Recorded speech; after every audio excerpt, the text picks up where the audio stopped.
Rebecca Morgan's hands shook as she pressed them against the stranger's frozen chest, feeling for a heartbeat she knew wouldn't be there. Not out here, not after lying in 2 feet of snow for God knew how long. Just like James. Just like her husband 18 months ago when she'd found him face down in the creek, lips, blue eyes vacant. But then a flutter. Faint. Impossible. "Mama, is he dead like Papa?" 7-year-old Caleb whispered behind her. Rebecca's jaw clenched. Not this time. Not on her watch. Before we continue this story, please subscribe to our channel and hit that notification bell so you never miss these incredible true tales of courage and redemption. And comment below telling us what city you're watching from. I love seeing how far these stories travel. Now let's get back to Rebecca's desperate fight to save a dying stranger. The Wyoming wind didn't howl, it screamed. Rebecca had learned the difference her first winter in Redemption Creek. Howling meant you had maybe an hour before the worst hit. Screaming meant you were already in hell's front parlor and the devil was deciding whether to let you stay. She'd been rationing the last rabbit for 3 days, 4 mouths, 8 pieces of meat. The arithmetic of survival that kept her awake at nights calculating and recalculating until the numbers blurred into nightmares. "Mama?" Caleb burst through the cabin door snow, in his dark hair terror written across every inch of his face. "There's a man by the creek, I think he's—" Rebecca was already moving. She grabbed James's old coat from the peg, the one that still smelled like him when the wind was right, and pushed past her son. "Lily, stay inside!" But her 5-year-old daughter had already appeared in the doorway, silent as always. Hadn't spoken a word since the day they'd buried her father. The doctor said grief did that sometimes to children, made them swallow their voices along with their tears. The cold hit like a fist to the chest. 15 below, maybe worse. Rebecca pulled the coat tighter and followed Caleb's tracks through snow that reached her knees in places. Where? By the big cottonwood, the one where Papa Caleb stopped. Neither of them needed him to finish that sentence. The man was face down, half buried in white. Dark coat expensive by the look of it. One arm stretched forward like he'd been crawling. The snow around his head was stained rust red. Rebecca knelt, pressed her fingers to his neck. Nothing. No pulse. No breath cloud in the frozen air. She started to pull her hand back, waste of time, and she had 2 children inside who needed her alive, not freezing to death over some stranger's corpse. Then his chest moved. Barely. Almost nothing. But something. Jesus. The word came out as vapor. "Caleb, get on his other side. We're taking him back." "Mama, no!" Caleb's voice cracked. "What if he's bad? What if he's one of them outlaws? What if we leave him here and God asks us about it later?" Rebecca snapped. "Now help me or get out of my way." Caleb's jaw set in that stubborn line he'd inherited from his father. But he grabbed an arm. The man was solid muscle under that fancy coat. Dead weight that fought them every inch through the snow. Rebecca's back screamed in protest. Her fingers went numb, then painful, then numb again. Twice she stumbled and nearly dropped him. Twice Caleb caught the weight, his 7-year-old face going red with effort. Lily stood in the doorway watching her rag doll clutched to her chest. "Move, baby!" Rebecca gasped as they reached the porch steps. The little girl stepped aside without a sound. They dragged him through the door, across the rough-hewn floor, and deposited him in front of the hearth.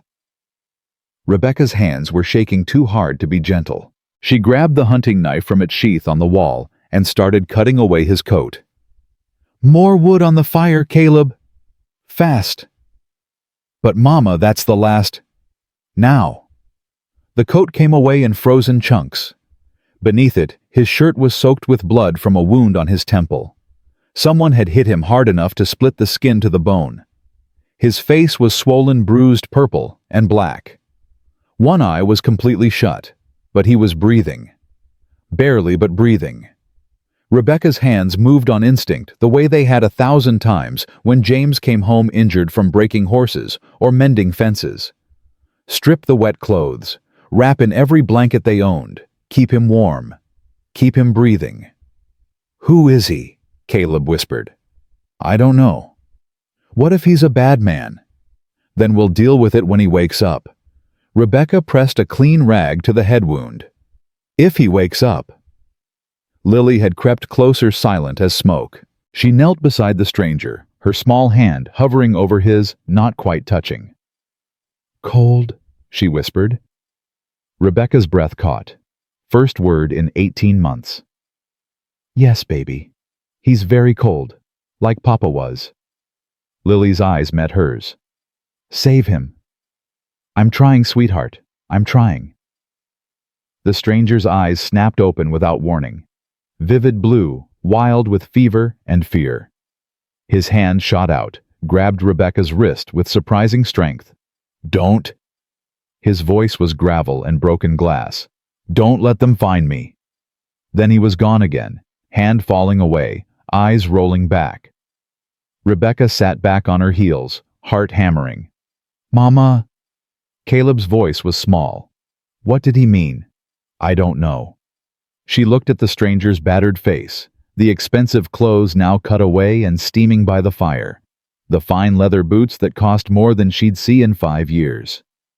But somebody sure wanted him dead. The night passed in fragments.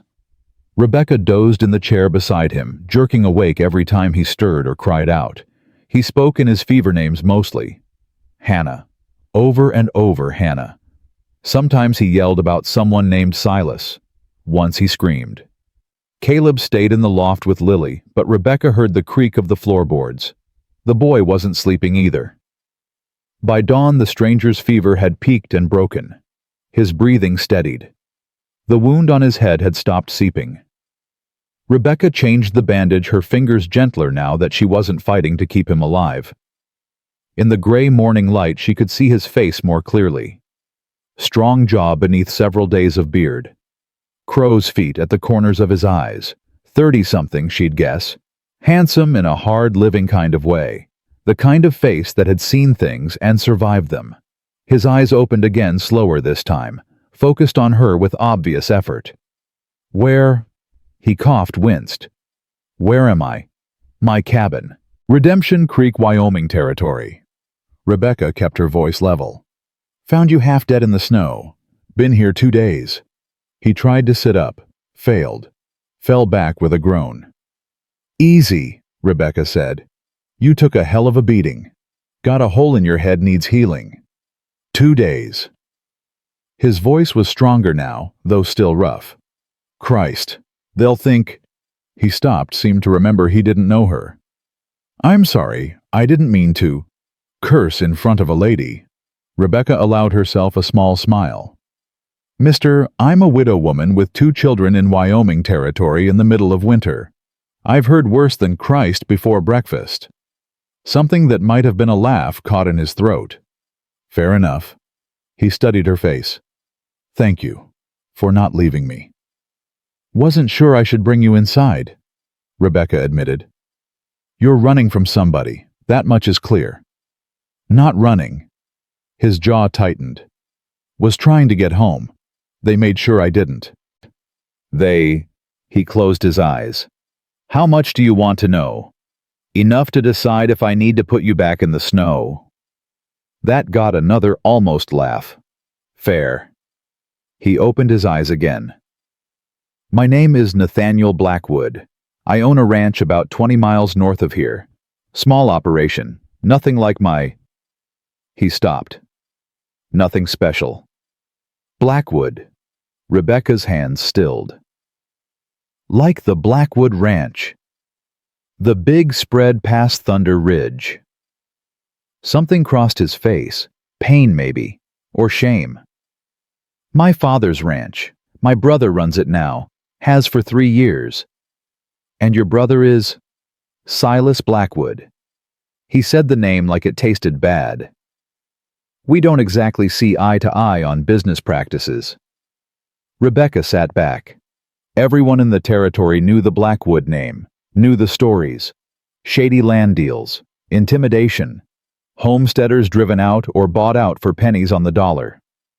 She'd heard whispers that James's death, the accident by the creek, hadn't been an accident at all, that he'd refused to sell their water rights, and someone had made sure he didn't get a chance to refuse twice. "Your brother's men killed my husband," Rebecca said flatly. Nathaniel's eyes widened, then closed. "I'm sorry." "You knew."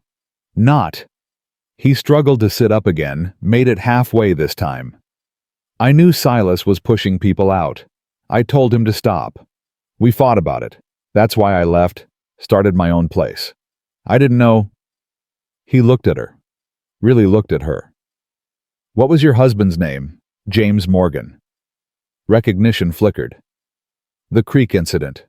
18 months ago." He rubbed his face with one hand. "Christ, I read about it in the territorial newspaper.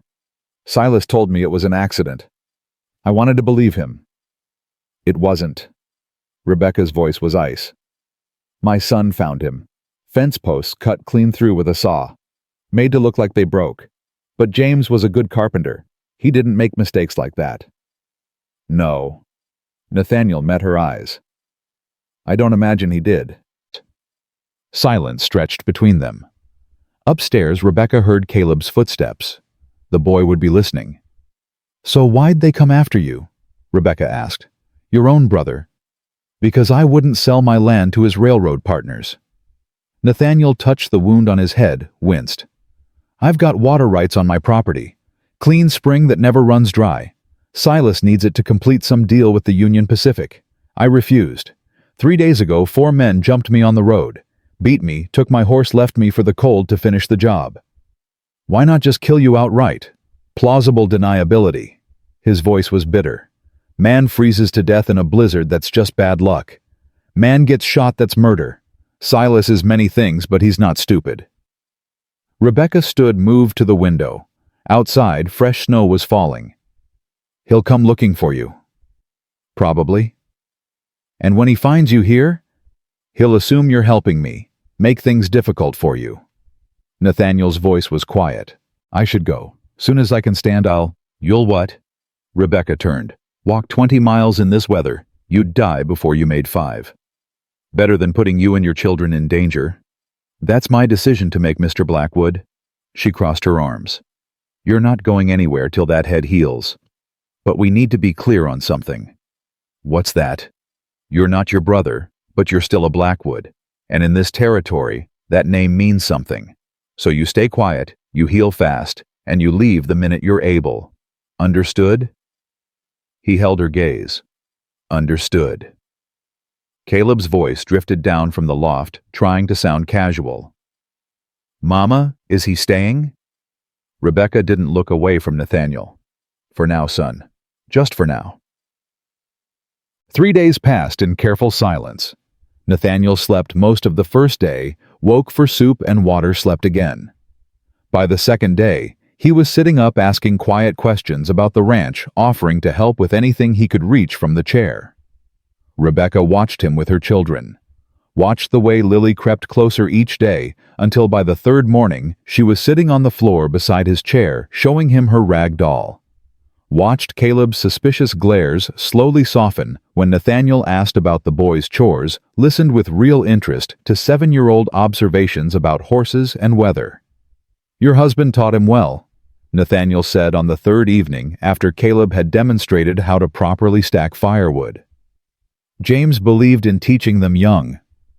Rebecca stirred the thin stew. "Said frontier children need to grow up fast."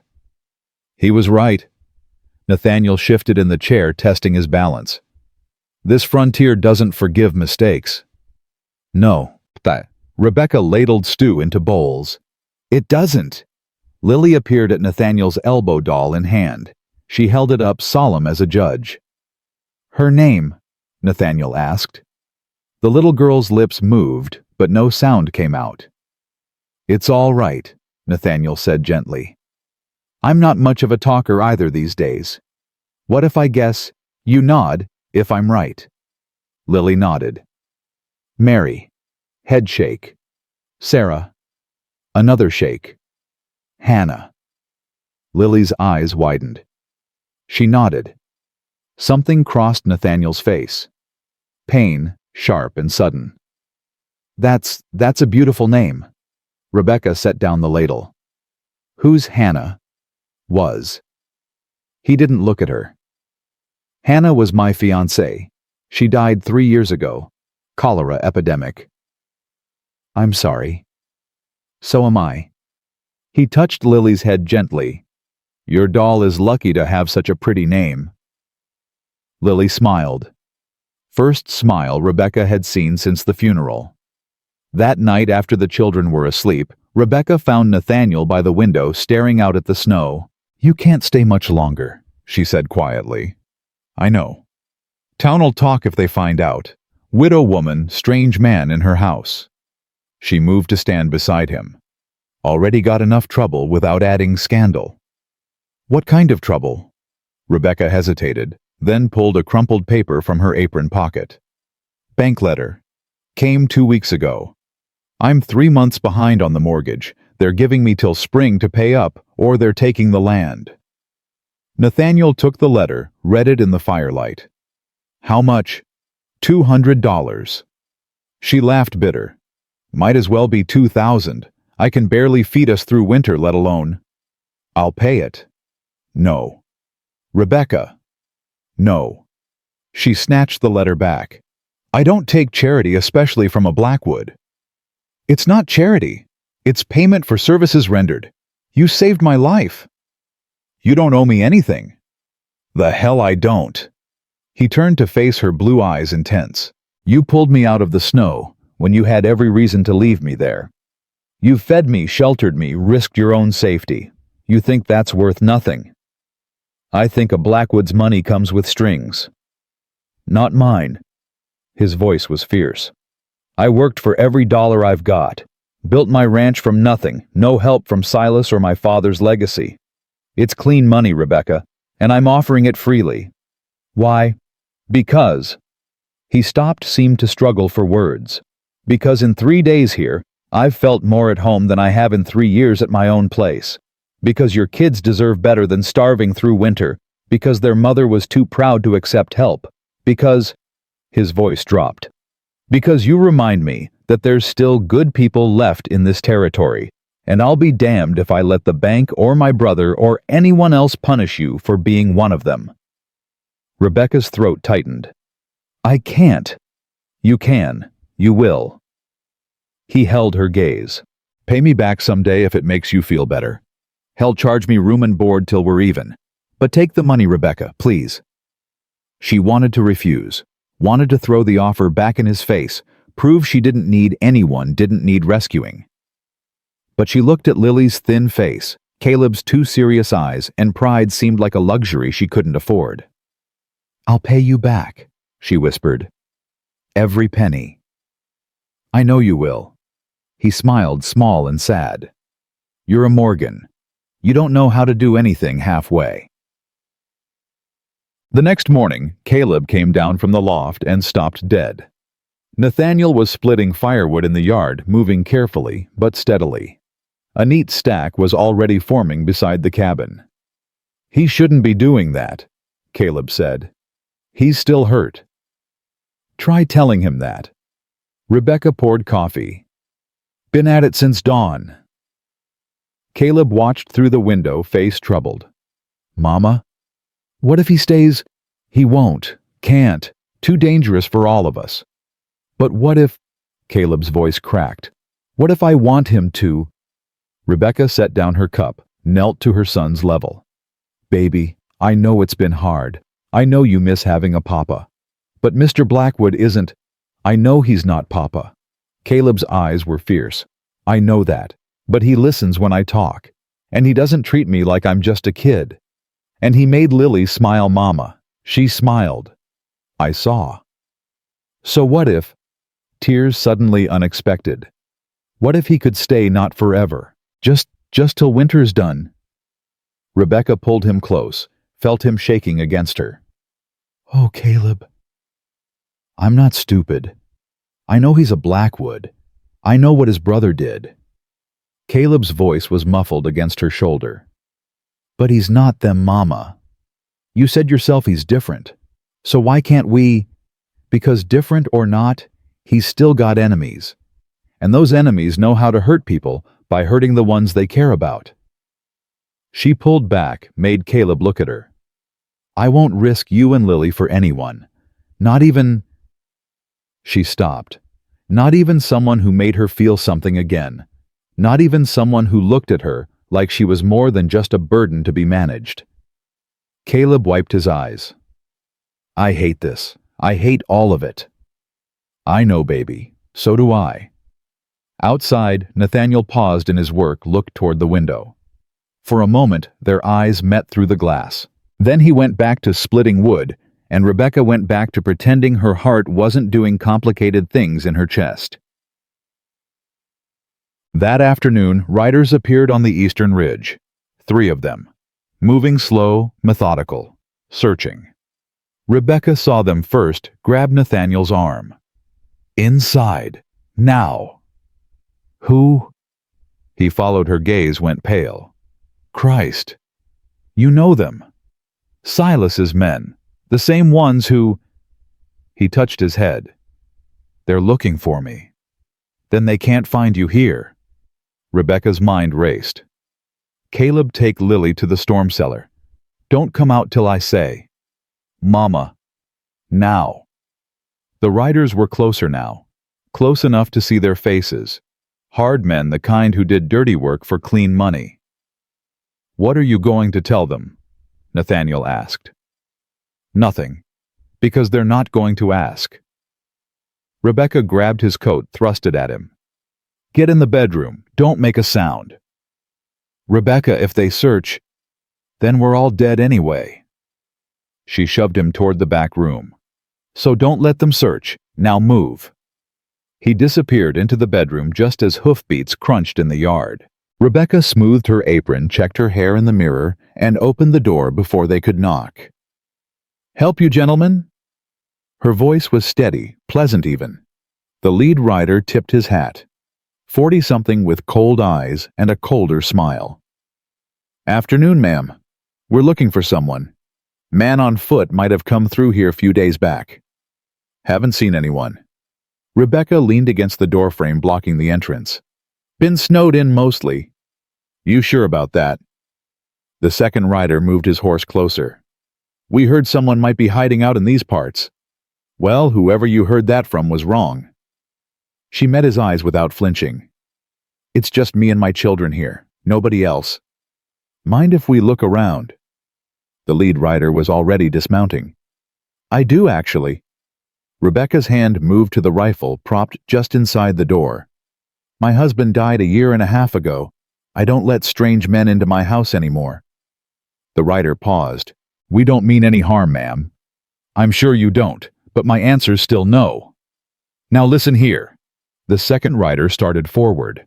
Rebecca brought the rifle up smooth and easy, leveled it at his chest. I said no. The 3 men froze. We could report this, the lead rider said slowly. Tell the territorial marshal you're harboring a fugitive. You could. Rebecca's finger rested on the trigger. But then you'd have to explain what fugitive and why you're so interested in finding him and who sent you. I'm guessing your employer wouldn't appreciate that kind of attention. The lead rider's eyes narrowed. You're making a mistake, Mrs. Morgan. Rebecca Morgan.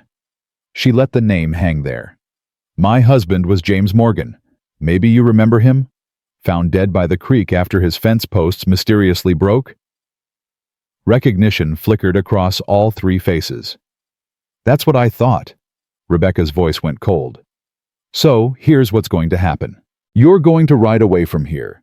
You're going to tell whoever sent you that you didn't find anything, and you're never going to come back. Because if you do, I will put a bullet through the first man who sets foot on my property. Clear. Crystal, the lead rider said quietly. He remounted, nodded to his men. But ma'am, one word of advice. I'm listening. Whatever you think you're doing, protecting whoever you're protecting, it won't end well. Not for you, not for your kids. He turned his horse. Silas Blackwood doesn't forget, and he doesn't forgive. Neither do I, Rebecca said. Now get the hell off my land. They rode away slowly, deliberately, making sure she knew they could come back any time. Rebecca didn't lower the rifle until they disappeared over the ridge. Then her hands started shaking. Nathaniel emerged from the bedroom, face white. "You shouldn't have done that." "Didn't have a choice. They'll tell Silas you're protecting me. I know what he'll do." Rebecca set the rifle down, steadied herself against the doorframe. "But I wasn't going to let them take you." "Why?" Nathaniel moved closer. "Why risk everything for someone you barely know?" Rebecca looked at him, really looked at him. Saw the fear in his eyes, but also something else. Something that made her heart beat faster and her breath catch. "Because," she said quietly, "you're the first person in 18 months who's made me feel like I'm still alive, and I'm not ready to give that up yet." Nathaniel stared at her, opened his mouth, closed it. Then from the storm cellar, Caleb's voice. "Mama, are they gone?" "They're gone, baby. Come on up." But as Rebecca moved to help her children out of the cellar, she caught Nathaniel's expression. Something raw and vulnerable and completely exposed. And she knew with absolute certainty that everything had just changed. That night, nobody slept. Caleb paced the loft, his footsteps creaking overhead. Lily clutched her doll and watched the windows with wide, unblinking eyes. Rebecca sat at the table, Daniel's old revolver within arm's reach, listening to every sound the wind made. Nathaniel stood by the door, rifle in hand. "You should rest," Rebecca said finally. "Your head." "My head's fine." His voice was tight. "And I'm not sleeping while Silas's men know where to find me." "They know where to find you because I wouldn't let them in." Rebecca's guilt sat heavy in her chest. "This is my fault." "No." Nathaniel turned to face her. "This is Silas's fault. And mine for thinking I could just walk away from the family business without consequences." What did he want really? Nathaniel was quiet for a long moment. "Everything. My land, my water rights, my silence about what he's been doing. He offered to buy me out 6 months ago. Generous price too. But I knew what he'd do with that land squeeze every homesteader between here and Thunder Ridge until they had no choice but to sell or starve. So you said no." "So I said no." He touched the wound on his head. This was his response. Rebecca stood, moved to the stove. Her hands needed something to do. "Coffee. Please." She poured 2 cups, handed him one. Their fingers brushed. Neither pulled away immediately. "I should leave," Nathaniel said. "Tomorrow, first light." "You should." "But I don't want to." The confession hung between them like smoke. "Doesn't matter what we want," Rebecca said finally. "What matters is keeping my children safe." "I know." Nathaniel's jaw clenched. "I know that. But God help me, Rebecca, when I think about riding away from here from you. Don't." She set her cup down hard. "Don't say things like that." "Why not?" "Because," her voice cracked, "because I buried my husband 18 months ago, and I swore I was done. Done? Hoping. Done trusting. Done. Letting anyone close enough to hurt me when they leave. And then you show up half dead in the snow and you—" She stopped, breathing hard. "You make me feel things I have no right feeling." Nathaniel set down his own cup, took a step closer. "What if I don't want to leave? You have to. What if I came back? After I've dealt with Silas, settled things?" "There's no settling things with men like your brother." Rebecca's voice was bitter. "They take what they want, and they destroy anyone who stands in their way. You know that." "Then I'll make sure I'm stronger than him." "And if you're not, if he kills you, like he killed James—" She met his eyes, let him see the fear there. "What then, Nathaniel? What happens to my children when I'm standing over another grave trying to explain that I let someone matter again, and they're gone too?" He reached for her hand. She let him take it. "I can't promise I won't die," he said quietly. "Nobody can promise that out here." But I can promise I'll fight like hell to stay alive, to come back to you. That's not enough. I know. His thumb traced circles on her palm. But it's all I've got. From the loft, Caleb's voice drifted down. Mama, is Mr. Blackwood leaving? Rebecca closed her eyes. Nothing got past that boy. Yes, baby. Tomorrow. Silence. Then, good. The word cut deeper than Rebecca expected. She pulled her hand from Nathaniel's, moved to the ladder. Caleb. I said good. The boy's voice was hard. He should go, before they come back and hurt you. Hurt Lily. Rebecca climbed halfway up the ladder, found her son sitting with his back against the wall, arms wrapped around his knees. I thought you liked him, she said softly. I did. Caleb's eyes were wet. I do, but I like you and Lily more. And if him being here gets you killed... His voice broke. I can't, Mama. I can't lose you too. Rebecca pulled him close, felt him shaking against her. Oh, baby, you're not going to lose me. You don't know that. I do, because I'm not going anywhere. Not for Nathaniel, not for anyone. She tilted his chin up, made him look at her. You and Lily are my whole world. Everything I do, every choice I make, it's for you. You understand? Caleb nodded against her shoulder. Mr. Blackwood is leaving tomorrow. Things will go back to normal. Will they? Caleb pulled back, wiped his eyes. Or will his brother come anyway? Will they punish us for helping? Rebecca didn't answer. Couldn't answer. Because Caleb was right. Silas Blackwood didn't seem like the forgiving type. When she climbed back down, Nathaniel was staring into the fire. He's right to hate me, he said without turning around. He doesn't hate you. He should. Nathaniel's voice was rough. I've brought nothing but trouble to your door. You also brought firewood and kindness and... Rebecca stopped. It doesn't matter now. Doesn't it? Before she could answer, a sound outside made them both freeze. Hoofbeats, multiple horses. Rebecca grabbed the rifle. Nathaniel moved to the window, peered through the gap in the curtains. Riders, 4 of them. He swore under his breath. They brought reinforcements. Caleb. Rebecca's voice was sharp. Storm cellar, now. Take your sister. But the boy was already moving Lily in his arms down the ladder and through the trapdoor in the floor. Rebecca's heart hammered as she heard the bolt slide home from beneath. A fist pounded on the door. Mrs. Morgan, open up. Not the same voice as before, younger, angrier. Rebecca and Nathaniel exchanged glances. He shook his head slightly. Don't open it. I know he's in there, the voice shouted. My brother saw him through the window 3 hours ago, so you got 2 choices, send him out or we burn you out.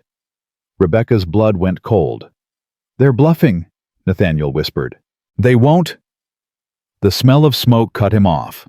Rebecca ran to the window, saw flames licking at the woodpile stacked against the cabin's north wall. Jesus Christ, they're actually... Back door, Nathaniel said. We can... No.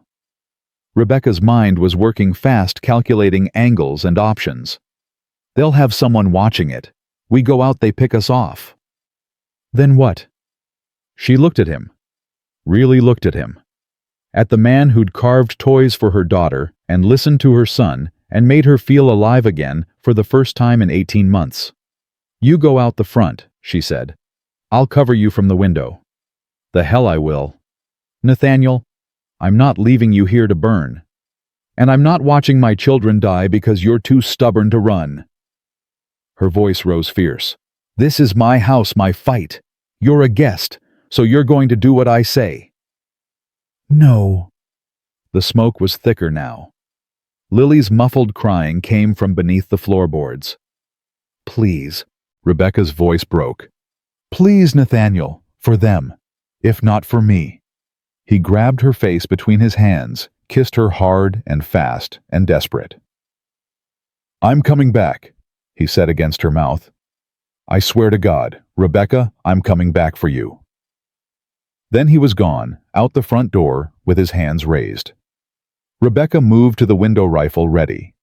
Saw 4 men on horses. Saw Nathaniel walking toward them. Saw. The youngest rider drew his pistol. "No!" Rebecca screamed. The shot cracked the air. Nathaniel went down. Rebecca fired without thinking, saw the young rider clutch his shoulder and fall from his horse. Fired again, missed. The other 3 scattered, shouting. She ran for the door, threw it open, dragged Nathaniel back inside by his collar.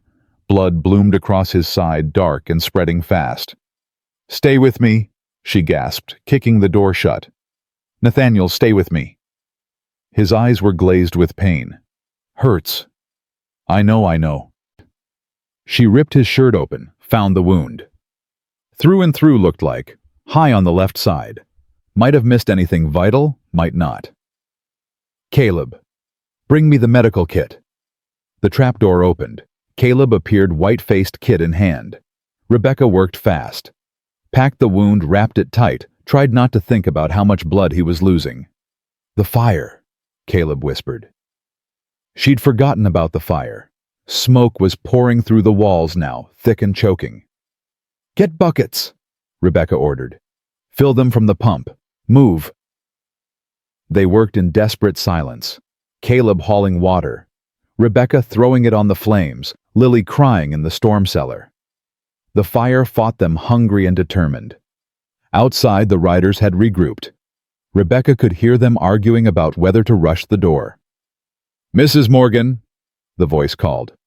"Last chance. Send out Blackwood's body, or the next thing burning is your roof." Rebecca looked at Nathaniel, unconscious and bleeding on her floor. Looked at her son, soot-streaked and terrified. Looked at the flames eating through her walls.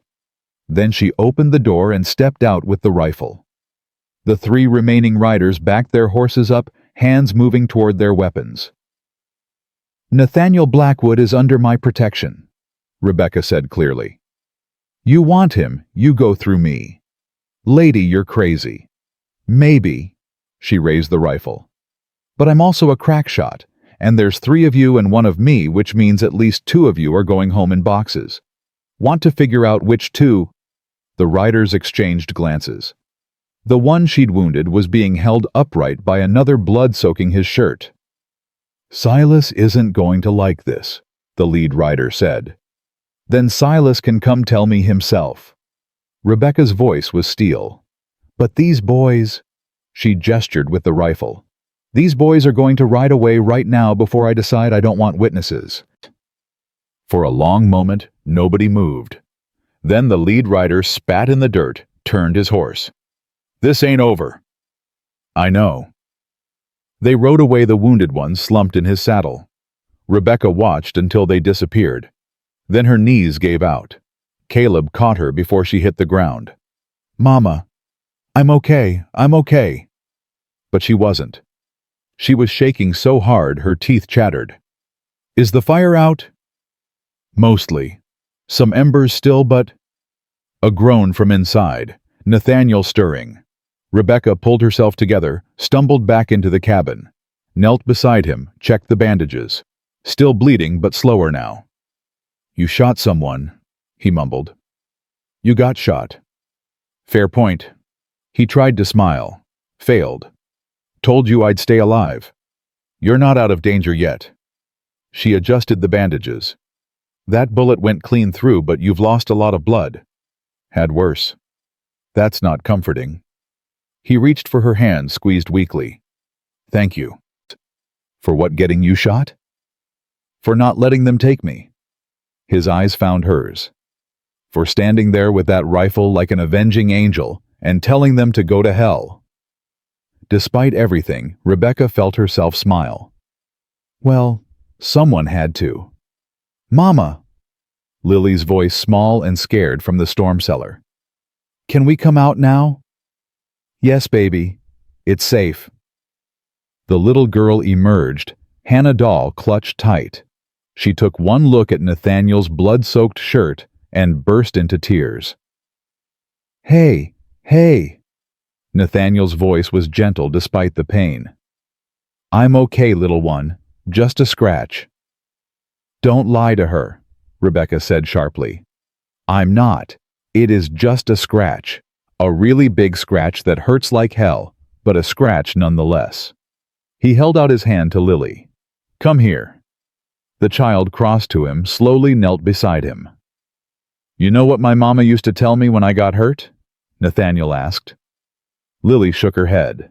She'd say pain is just your body's way of reminding you you're still alive. And being alive... He touched her nose gently. That's worth a little pain, don't you think? Lily nodded, tears still streaming. So I'm going to be just fine. Because I've got too much to live for, to let one little bullet stop me. His eyes moved to Rebecca. Too much indeed. Rebecca's throat tightened. She looked away, busied herself with checking the cabin for fire damage. The north wall was scorched black embers still glowing in places. The woodpile was mostly ash. They'd need to rebuild come spring, if they lived that long. What now? Caleb asked, reading her thoughts. They'll come back, with more men. I know. Rebecca sank into a chair, suddenly exhausted. We need help. From who town turned their backs on us after Pa died. Not all of them. Rebecca thought of Martha and Thomas Jenkins, the older couple on the far side of Redemption Creek. They'd brought food twice after James's funeral, asked no questions when Rebecca couldn't pay them back. The Jenkins, they're good people. They're also old, Caleb pointed out. What can they do against Silas Blackwood? Maybe nothing. But they know people. People who remember when this territory was about helping your neighbors, not crushing them. Rebecca stood, decision made. Caleb, you stay here with Mr. Blackwood and your sister. I'm riding to the Jenkins place. Mama, no? Caleb grabbed her arm. Those men could still be out there. Which is why I'm going now while they're regrouping. She pulled on James's old coat. I'll be back before dawn. Rebecca, wait. Nathaniel tried to sit up, gasped in pain. This is my fault. Let me. You can barely move. She pushed him back down, not gently. You want to help. Stay alive till I get back. That's your job. She grabbed the rifle, checked the loads. 6 shots left. Would have to be enough. At the door she paused, looked back at her children, Caleb trying to be brave, Lily clutching her doll, looked at Nathaniel bleeding on her floor. Caleb, if anyone comes while I'm gone, anyone, you take your sister and you run, straight north to the Jenkins place. Don't stop, don't look back, understand? But Mama, promise me. Caleb's jaw worked. I promise. Rebecca nodded, stepped out into the night. The cold hit like a slap. Clear sky, no moon. Just stars scattered across black, like somebody'd thrown diamonds on velvet. She saddled James's old mare, Patient, steady Rosie, and rode out at a careful trot. Every shadow made her flinch. Every sound could be riders returning. The Jenkins place sat 3 miles east across open country, with no cover. Rebecca kept to the creek bed where she could, praying Rosie didn't stumble in the dark. Halfway there, she heard horses behind her. 2 riders. Moving fast. Rebecca kicked Rosie into a gallop, leaned low over the mare's neck. Come on, girl, come on. The Jenkins cabin appeared ahead, lamp glowing warm in the window. Rebecca rode straight into the yard, nearly fell dismounting. Martha, Thomas. The door flew open. Thomas Jenkins stood there in his nightshirt, shotgun raised. Rebecca. What in the... I need help. The words tumbled out. Silas Blackwood's men tried to burn us out. Shot a man in my house. They'll come back, and I can't... I don't know what. Martha appeared behind Thomas, wrapped in a shawl. Slow down, child. Who got shot? Nathaniel Blackwood. Both Jenkins froze. You're harboring a Blackwood. Thomas lowered the shotgun, expression unreadable. Not harboring. Protecting. Rebecca's hands shook. He's not like his brother. He refused to sell, so Silas tried to kill him. I found him in the snow and I... Her voice cracked. I couldn't just leave him. So you brought a range war to your doorstep. Thomas said heavily. "I brought a dying man into my home. What was I supposed to do?" Martha stepped forward, took Rebecca's freezing hands. "You did right, dear. Of course you did right." She looked at Thomas. "We're helping." "Martha, we're helping," she repeated firmly. "Call the others." Thomas hesitated, then nodded. "I'll ride to the Browns, the Coopers, the Williams place. See how many I can rouse." "Thank you," Rebecca whispered. "Thank you." "Don't thank us yet." Thomas was already pulling on his boots. Silas Blackwood owns half the territorial government. Taking him on won't be easy. "Nothing worth doing ever is." Martha squeezed Rebecca's hands. "Now those riders you heard, they follow you here." "I don't maybe." "Then we'd best get you hidden." Thomas, the root seller.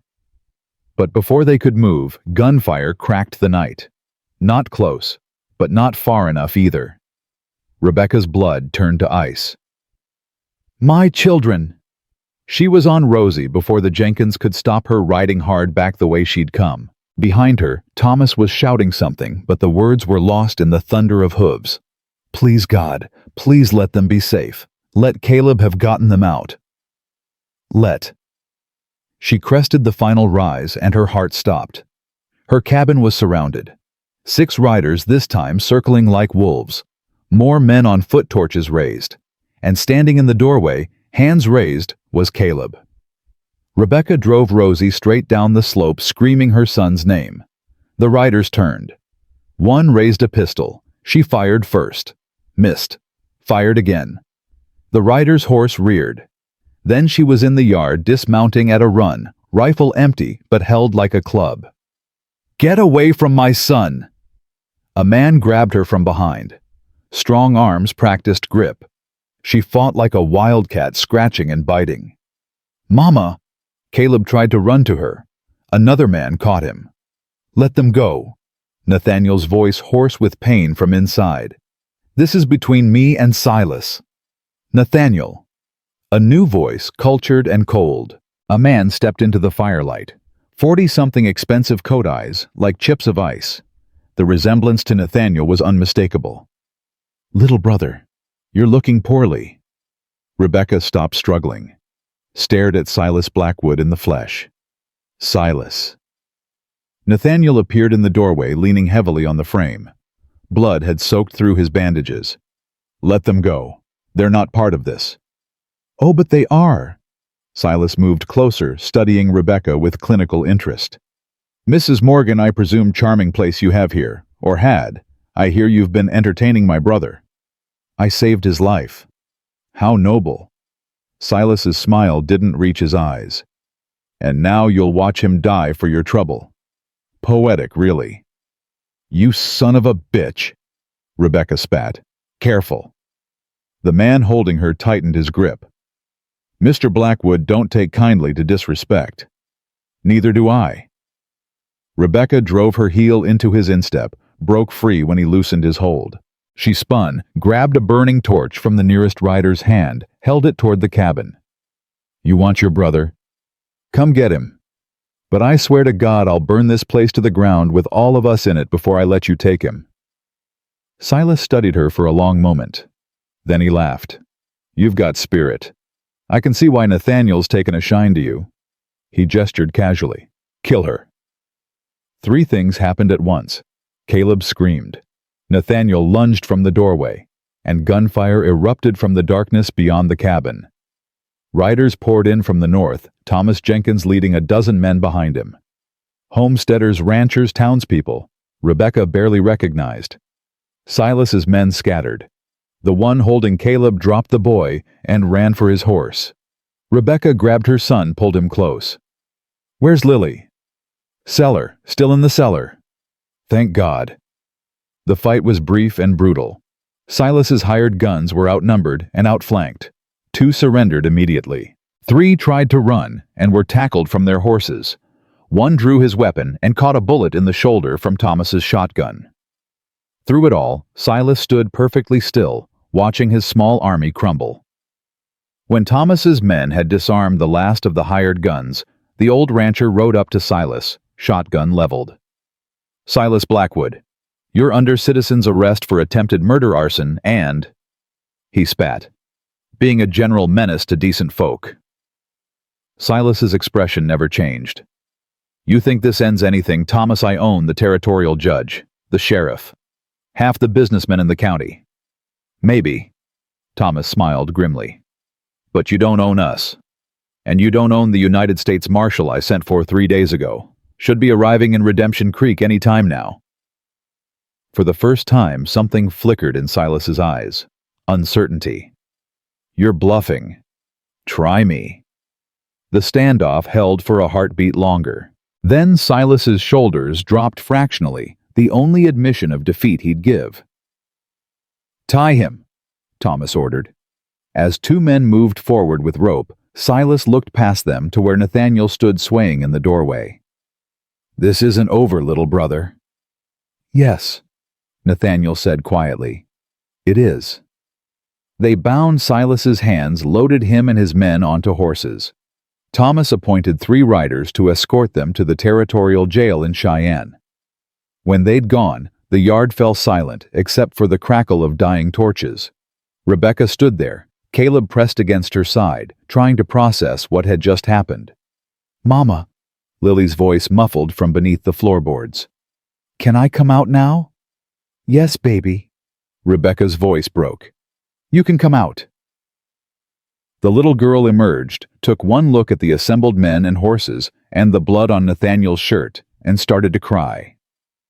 Rebecca gathered both her children close, held them while they shook. Martha Jenkins appeared at her elbow, practical as always. "Let's get these little ones inside. Thomas, help Mr. Blackwood before he falls down." They moved as a group into the cabin. Someone lit more lamps. Someone else started coffee. The homesteaders who'd ridden to their rescue began checking the fire damage, murmuring about repairs. Nathaniel collapsed into the chair by the hearth, face gray with pain and blood loss. Rebecca knelt beside him, checked his bandages. "You're bleeding again." "Noticed that." He managed a weak smile. "But we're alive." "Barely." "Still counts." She found herself smiling despite everything. "You're an idiot." "Been told that before." Martha brought fresh bandages, helped Rebecca redress the wound. The bleeding was slowing finally. Maybe he'd be okay. Maybe they'd all be okay. "Thank you," Nathaniel said to Thomas, who stood by the door directing cleanup efforts, "for coming when you did." "Don't thank me. Thank her." Thomas nodded at Rebecca. "She's the one who rode through the dark to ask for help. Brave woman, your Mrs. Morgan." "She's not." Nathaniel stopped. "We're not yet, maybe," Thomas said knowingly. "But give it time." Rebecca felt heat rise in her cheeks. She busied herself with the bandages. Around them, the homesteaders worked with quiet efficiency.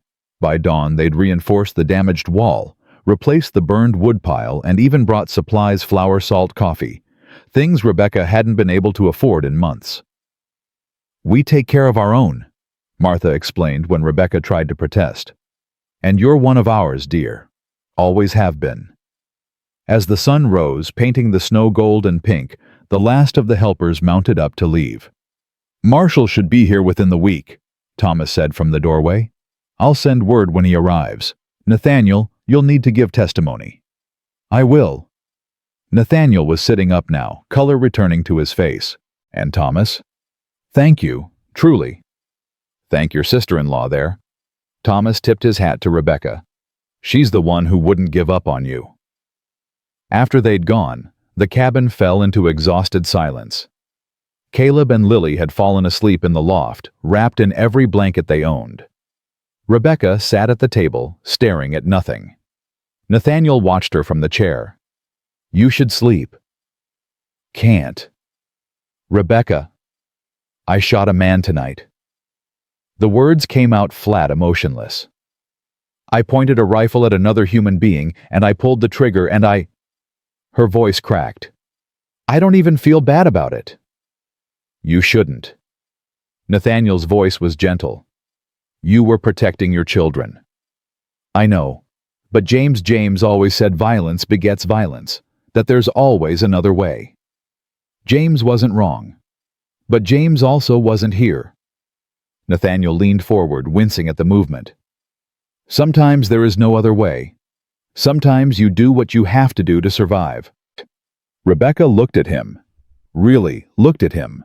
At the man who'd stumbled into her life half dead and turned everything upside down. "What happens now?" she whispered. "Now." Nathaniel managed a smile. "Now we heal. Both of us. And then I go back to my ranch, sort out the mess Silas left.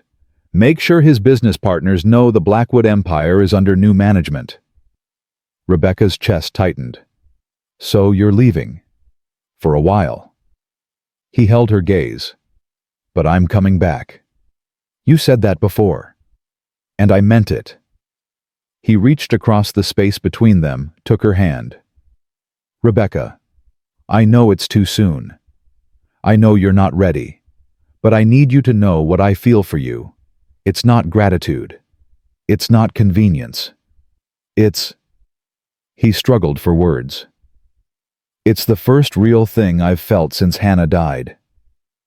"Nathaniel." "You don't have to say anything. Not yet. Just—" He squeezed her hand. "Just don't shut me out, please." Rebecca looked at their joined hands. Thought about Caleb's fear. Lily's silence, her own terror of losing someone else she cared about. But she also thought about standing in her doorway with a rifle telling Silas Blackwood to go to hell. Thought about Nathaniel's smile when he played with her children. Thought about feeling alive again.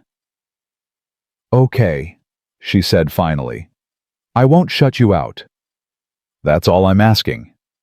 They sat there as the sun climbed higher, hands linked, neither speaking. Outside, the Wyoming wind picked up again. But inside the cabin, something warm was starting to take root. Something that felt dangerously close to hope. 3 days later, Nathaniel was strong enough to sit at the table for meals. A week after that, he was splitting firewood again despite Rebecca's protests. 2 weeks, and he announced he was riding back to his ranch. "You're not healed enough," Rebecca said, stirring the stew with more force than necessary. "I'm healed enough to sit a horse." Nathaniel pulled on his coat, a borrowed one from Thomas, since his own had been cut to ribbons. "And I need to see what damage Silas did before he got arrested." "Then wait another week." "Rebecca." "Or take Caleb with you. Extra hands, extra eyes." Nathaniel stopped buttoning his coat. "You'd let me take your son." "I'd let you borrow him. Big difference." She finally looked at him. "And only because he's been driving me crazy asking when you're leaving. Might as well put him to use." Something soft crossed Nathaniel's face. "You trust me with him. Don't make me regret it." Caleb appeared at the top of the ladder, already dressed. "I heard my name." "How much did you hear?" Rebecca asked. "All of it. I've been listening since you started arguing." The boy climbed down, faced his mother. "I want to go, Mama. Want to see Mr. Blackwood's ranch, learn about cattle and horses, and get out of chopping firewood for a week." Rebecca raised an eyebrow. Caleb had the grace to look sheepish. "Maybe. You'll do what Mr. Blackwood tells you. No arguments, no sass." "Yes, ma'am. And you'll write me a letter soon as you arrive, so I know you got there safe." "Mama, I can't write that good yet." "Then Mr. Blackwood will write it for you." Rebecca turned to Nathaniel. "Won't you—" "Of course." He was smiling now. "I'll have him back within the week. 2 at most." 2 weeks. Rebecca's voice rose. "Nathaniel, there's supplies to inventory, fences to check, stock to count. And if Silas left the place a mess, which he probably did, there's cleaning to do." He moved closer to her. "I promise he'll be safe. On my life, Rebecca." She wanted to say no, wanted to keep Caleb close where she could see him, protect him.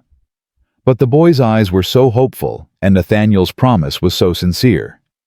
"Fine. 1 week. Not 2. "Yes, ma'am."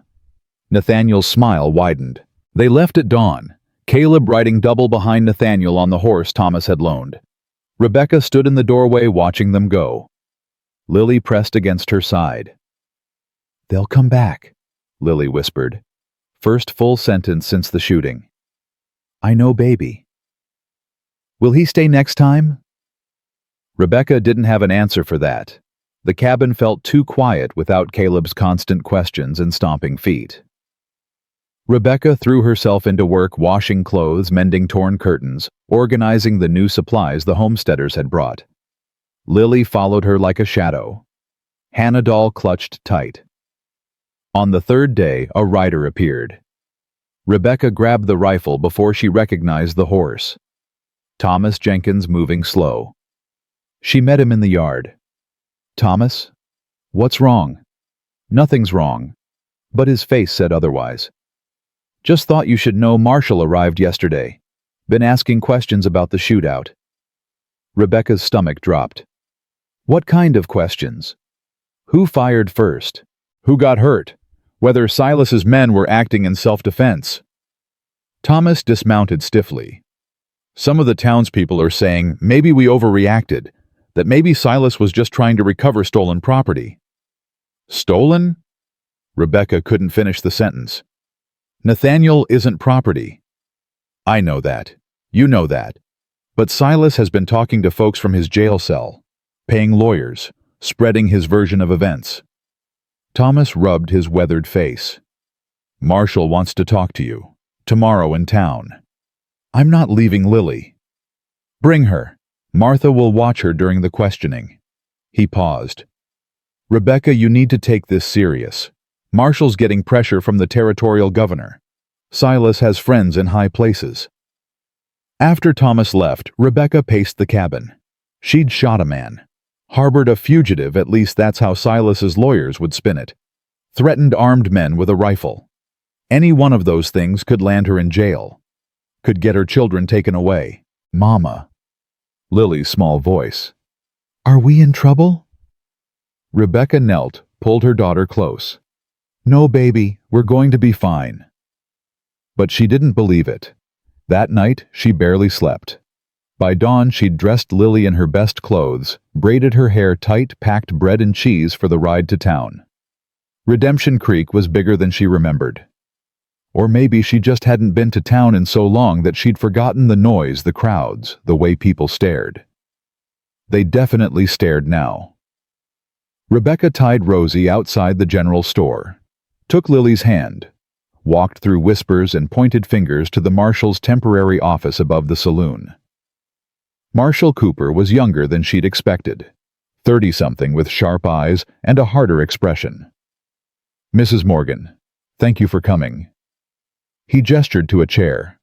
"I have some questions about the events of February 14th. I'll answer what I can." "Good."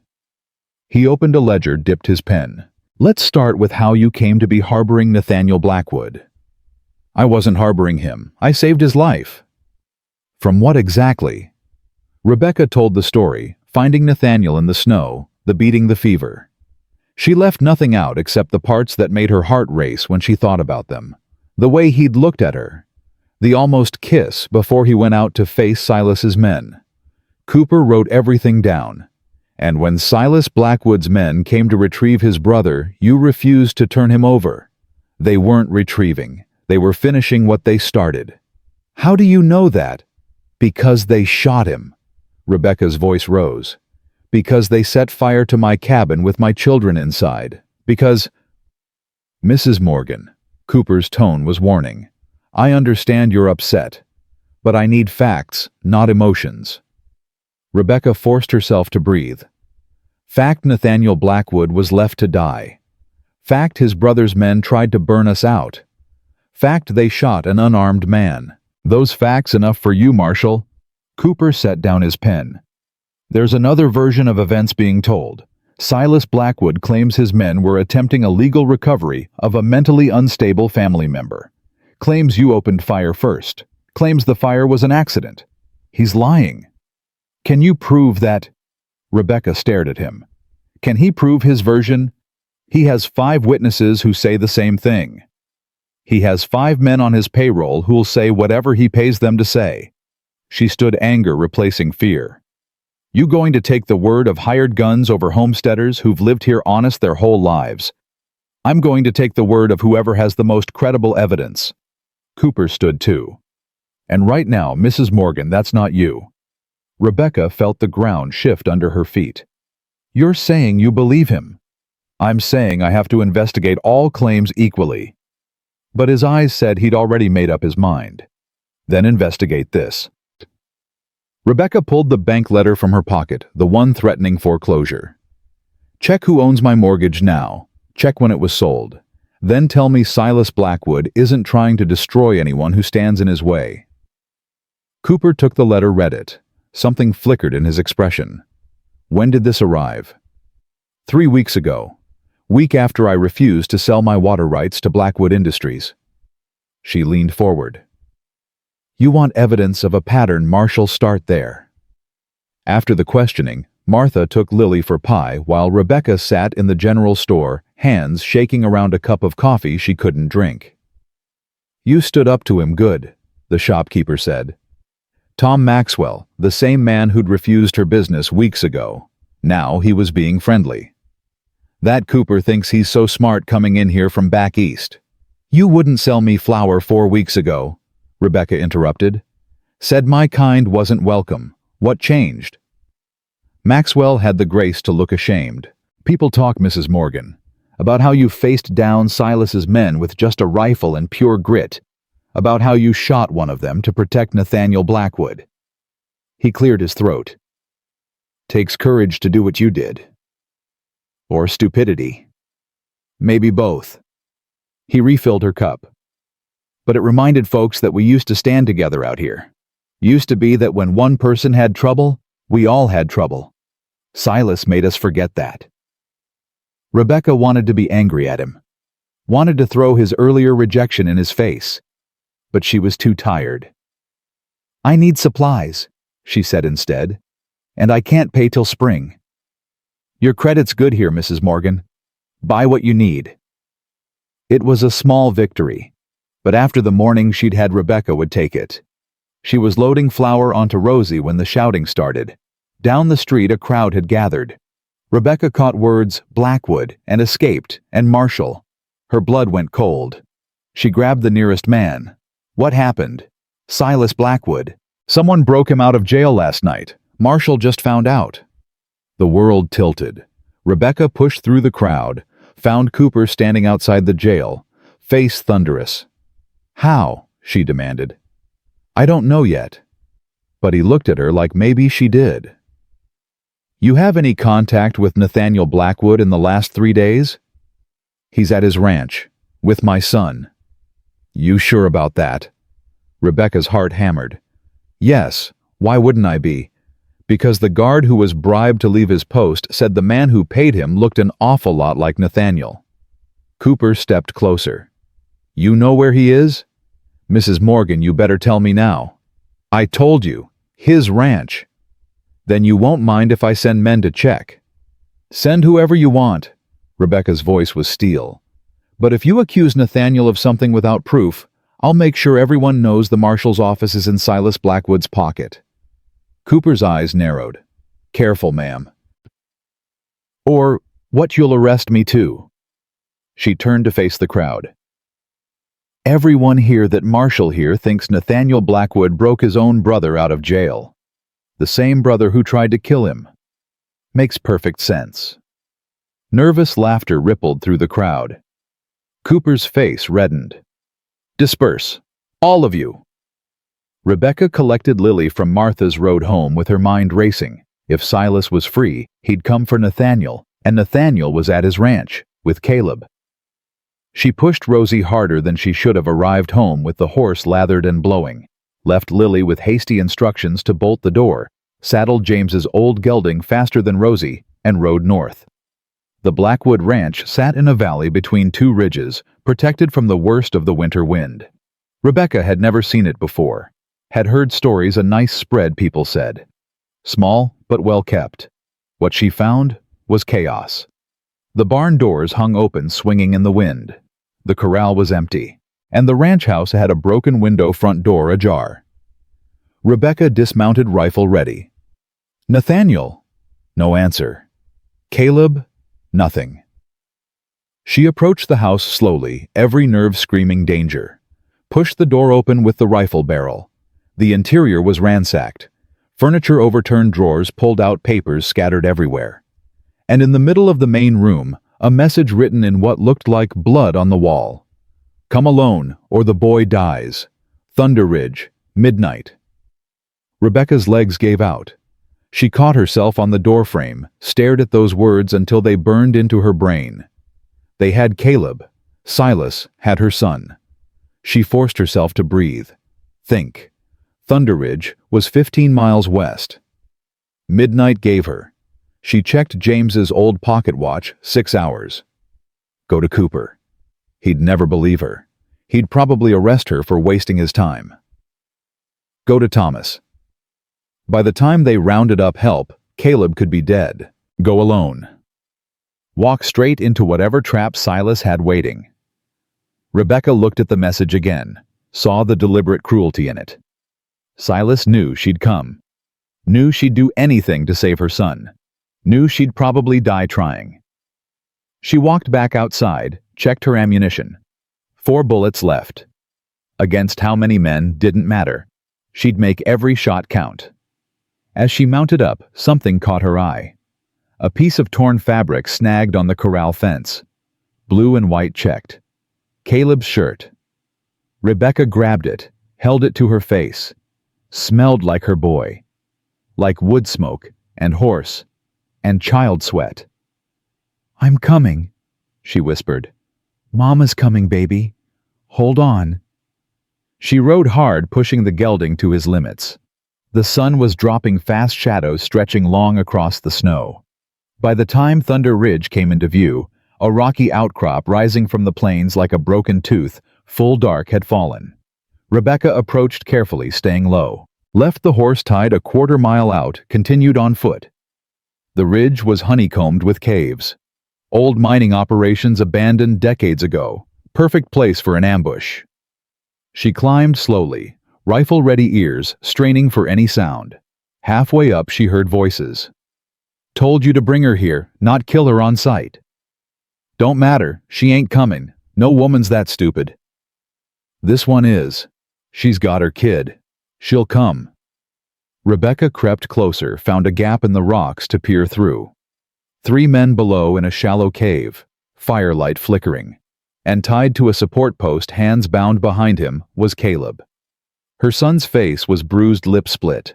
But he was alive, conscious, looking at his captors with pure hatred on his young face. Rebecca's finger tightened on the trigger. 3 men, 4 bullets. She could do this. Then Silas Blackwood stepped into the firelight. "She's here," he said calmly. "I can feel it. Mrs. Morgan." He raised his voice. "I know you're out there. Why don't you come down and we can discuss this like civilized people?" Rebecca didn't move. "No, very well." Silas pulled a knife from his belt, held it to Caleb's throat. "You have 10 seconds. Then I start cutting pieces off your son." "Don't!" The word burst from Rebecca before she could stop it. Silas smiled. "There she is. Come down, Mrs. Morgan, slowly. Rifle first." Rebecca had no choice. She stepped into view, threw down the rifle. "Good. Now come here. Hands where I can see them." She climbed down, heart hammering. Caleb's eyes found hers, terrified, but trying to be brave. "I'm here," she said to Silas. "Let him go." In time.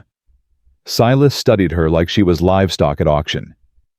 "You've caused me considerable trouble, Mrs. Morgan. Cost me money, reputation, freedom. All for my brother, who I notice isn't here with you. He doesn't know. Doesn't know I escaped, or doesn't know I have your son." Silas's smile widened. "Interesting. So you came alone. How very foolish. You said come alone or he dies." "I did, and you believed me." He laughed. "How refreshingly naive. Tell me, Did you really think I'd let either of you leave here alive? Rebecca's blood turned to ice. You got what you wanted. I'm here. Let my son go. No, I don't think so. Silas nodded to his men. Tie her up. Next to the boy. Rough hands grabbed Rebecca. She fought, got an elbow into someone's ribs, heard a satisfying grunt. Then something hit the back of her head, and the world went sideways. When she came to, she was bound beside Caleb. Her head throbbed. Blood trickled down her neck. Mama, Caleb whispered. I'm sorry. I tried to fight, but... Shh, not your fault, baby. She tested the ropes. Too tight. Professionally done. Silas crouched before them. Here's what's going to happen. I'm going to leave you both here. By morning, the cold will have killed you.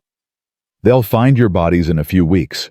Tragic accident widow and her son got lost in a storm, sought shelter in these caves, froze to death. He stood. Clean, simple. And it solves my Nathaniel problem too. How?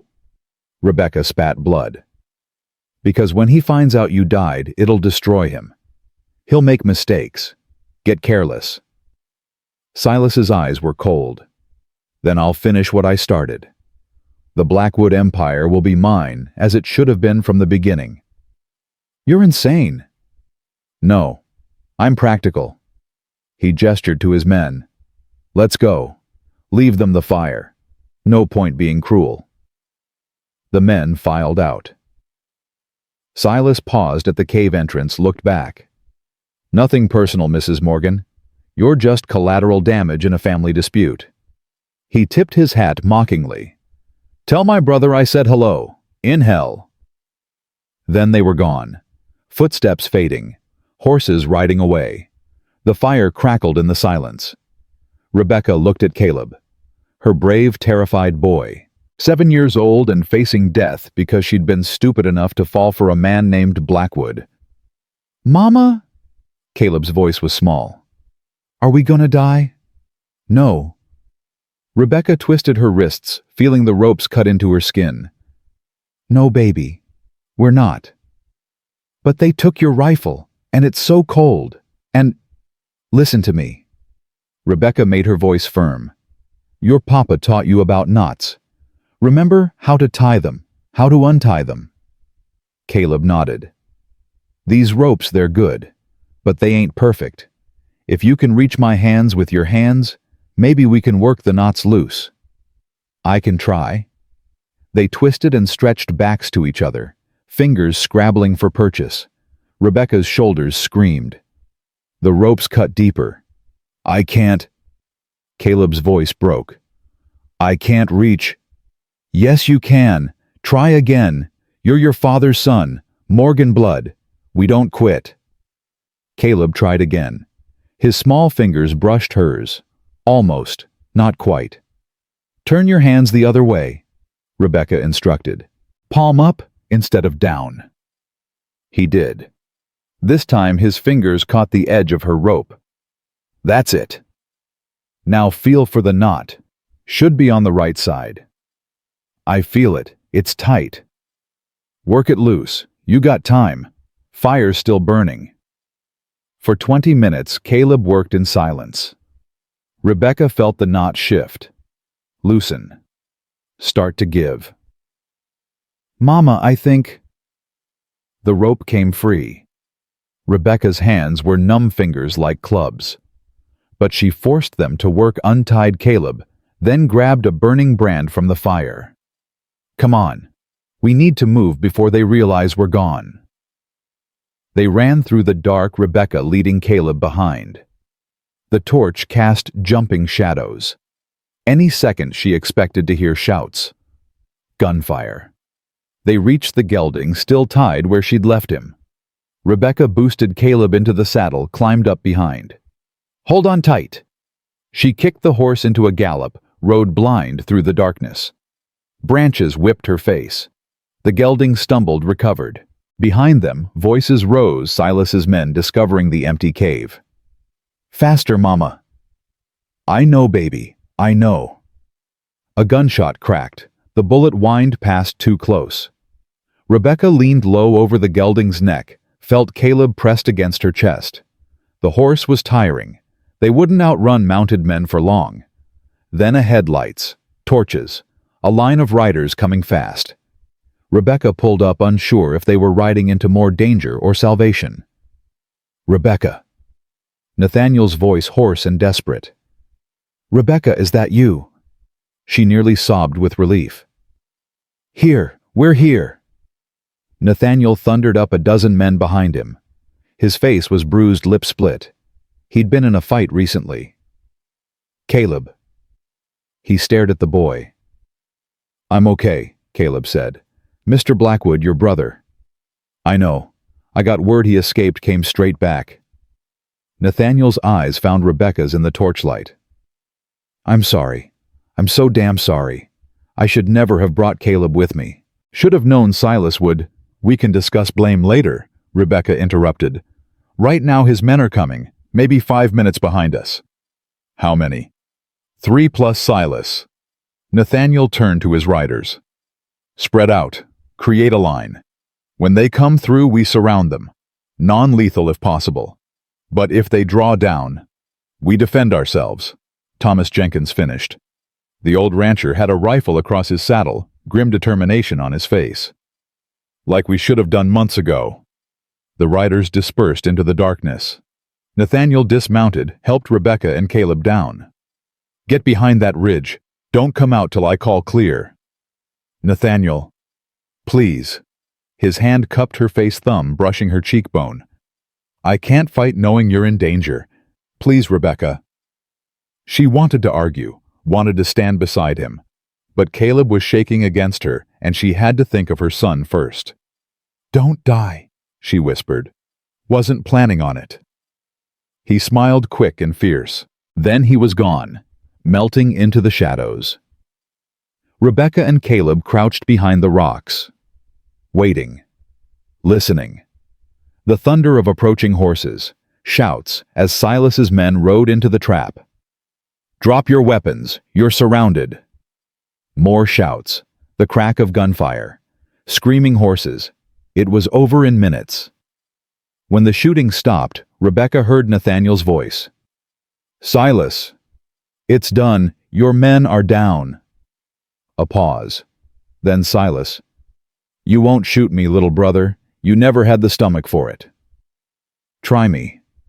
Another pause, longer this time. "I should have killed you when we were boys," Silas said. "Should have pushed you off that cliff like I wanted to. But you didn't. And now you never will." Nathaniel's voice was hard. "Drop the gun, Silas. It's over. It'll never be over. Not while—" A single gunshot. Rebecca's heart stopped. She started to rise. Then Nathaniel's voice. "Clear. It's clear." She stumbled from behind the rocks, Caleb glued to her side. Found Nathaniel standing over Silas's body. The older Blackwood brother lay in the snow, blood spreading dark beneath him. "He drew on me," Nathaniel said without emotion. "I didn't have a choice." Marshal Cooper rode up, taking in the scene. His expression was unreadable. "That true?" he asked the assembled men. "True," Thomas confirmed. Silas Blackwood drew first. Nathaniel defended himself. We all saw it. Cooper dismounted, checked Silas's body, found a derringer in the dead man's hand. "Well," he said finally, "I reckon that settles that." He looked at Nathaniel. "You're free to go, Mr. Blackwood. My report will state Silas was killed resisting arrest for kidnapping and attempted murder." Nathaniel nodded, still staring at his brother's body. Rebecca went to him, took his hand. It was shaking. "Come on," she said gently. "Let's go home." He looked at her.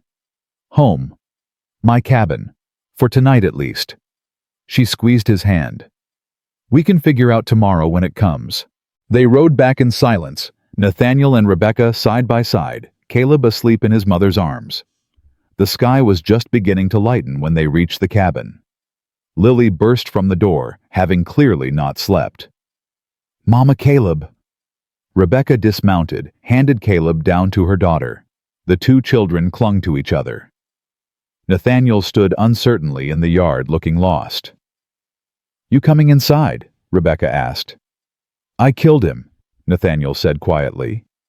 "My own brother. You survived." Rebecca moved to him, took both his hands. "That's what you did. You survived and you saved my son. The rest we'll deal with the rest together. Together. If you want." She held his gaze. "But I need you to understand something. I'm not Hannah. I'm not some gentlewoman who'll let you make all the decisions and follow behind. I got opinions. I got children who'll always come first. And I got a temper that'll match yours any day." Despite everything, Nathaniel smiled. "I wouldn't want you any other way." "Good. Then get inside before we all freeze to death." They went inside together, Rebecca, Nathaniel, and the children. Martha had kept the fire burning, had soup waiting. They ate in exhausted silence. As dawn fully broke, Thomas appeared one last time. "Marshall's heading back to Cheyenne, taking Silas's body and his men for trial." He looked at Nathaniel. "Says there'll be paperwork, an inquest, but he don't expect charges." "Thank you, Thomas." "Don't thank me." The old rancher smiled. "Thank your woman there. She's the one who reminded us all what it means to stand together." After Thomas left, Caleb and Lily were put to bed. For once, neither argued. Rebecca and Nathaniel sat at the table, 2 cups of coffee between them, not talking. "What now?" Nathaniel asked finally. "Now." Rebecca considered. "Now, I reckon you got a ranch to run, and I got land to plant come spring. And between those 2 things, we got a lot of work ahead." "That's not what I meant." "I know what you meant." She met his eyes. "But I'm not ready for the question you're wanting to ask. Not yet. I need time, Nathaniel. Time to make sure you're staying. Time to know this is real." "How much time?" "Till spring. Let's get through winter. See how we fare when we're not fighting for our lives every other day." She reached across the table, took his hand. "That fair? More than fair." He brought her hand to his lips, kissed her knuckles. "I can wait till spring. I can wait as long as you need." "Good." She stood suddenly exhausted. "Now you take my bed. I'll sleep in the chair." "Rebecca, I can't." "You can and you will. You're still healing, and I'm too tired to argue." She pointed to the bedroom. "Go." He went. Rebecca banked the fire, checked on the children, sat in the chair by the hearth. Her eyes were closing when she felt a blanket being draped over her shoulders. Nathaniel stood there, barefoot, shirtless, despite the cold. "Couldn't let you freeze." "Thought I told you to sleep." "Can't. Too much in my head." He sat on the floor beside her chair. "Rebecca, thank you, for earlier, for coming after Caleb alone. For—" his voice caught. "For not giving up on me." "Didn't do it for you," she said. But her hand found his hair, stroked it gently. "Did it for my boy." "Liar." She smiled in the darkness. "Maybe a little." They stayed like that till morning, Rebecca in the chair, Nathaniel on the floor beside her, their hands linked in the firelight. And for the first time in 18 months, Rebecca let herself believe that maybe, just maybe, she deserved a second chance at happiness. Spring came hard to Wyoming that year. The snow melted in patches, leaving the ground half-frozen mud that sucked at boot heels and wagon wheels. But it came, and with it a kind of peace Rebecca hadn't known in 2 years. Nathaniel kept his word. He split his time between his ranch and hers, 3 days here, 4 days there, always returning with supplies or news, or that slow smile that made her heart do complicated things. The children bloomed under his attention. Caleb followed him everywhere, learning to rope and ride and gentle horses. Lily spoke more each week, her voice getting stronger, until one morning she sang at breakfast and nobody cried about it. Rebecca told herself not to get used to it, told herself he'd leave eventually, that men always did. But then he'd show up with wildflowers, or fix something she didn't even know was broken, or catch her eye across the table, and smile like she was the only person in the world. "You're staring," Martha said one afternoon. The older woman had come by to help with spring planting, found Rebecca standing at the window watching Nathaniel teach Caleb to throw a lasso. "I'm not." "You are, and he's staring back when you're not looking." Martha smiled. "Just marry the man already and put everyone out of their misery." "He hasn't asked." "Because you told him to wait till spring." "Well, Rebecca Morgan, it's spring. Snow's melted. What's your excuse now?" Rebecca didn't have one. That was the problem. That night, after the children were asleep, she found Nathaniel on the porch, whittling. He did that when he was thinking too hard. Carved little animals from scrap wood, his hands moving with practiced ease. "What's that one?" she asked. He held it up. A horse, delicate and perfect. "For Lily." She asked for one to match Caleb's. "You spoil them." "Someone should." He set down the carving, looked at her. "Rebecca, I need to tell you something." Her stomach dropped. "Here it comes. The leaving part." "All right." "The Blackwood Ranch Silas's place, it's mine now, legally. The judge ruled on it last week." He paused. "It's worth a fortune. 10 times what my little spread is worth. Biggest ranch in 3 counties. "That's good," Rebecca said carefully.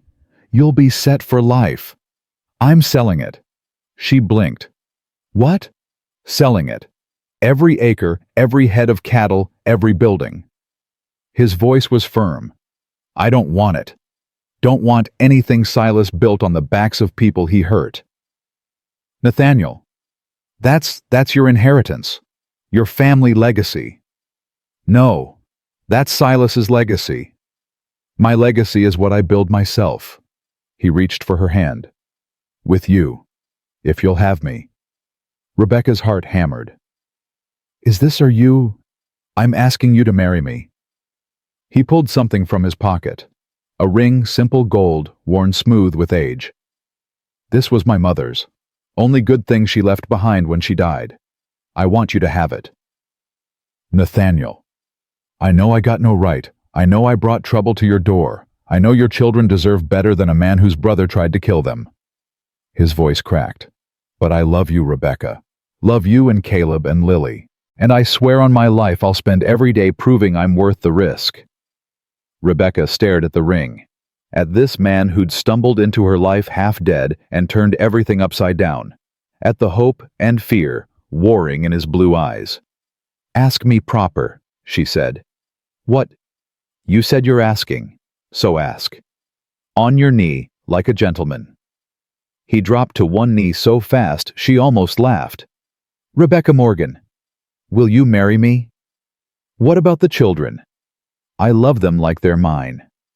"What about the ranch?" "We'll combine them, or run them separate, whatever you want." "What about—" "Rebecca." He squeezed her hand. "If you're trying to find a reason to say no, just say it. Don't torture me."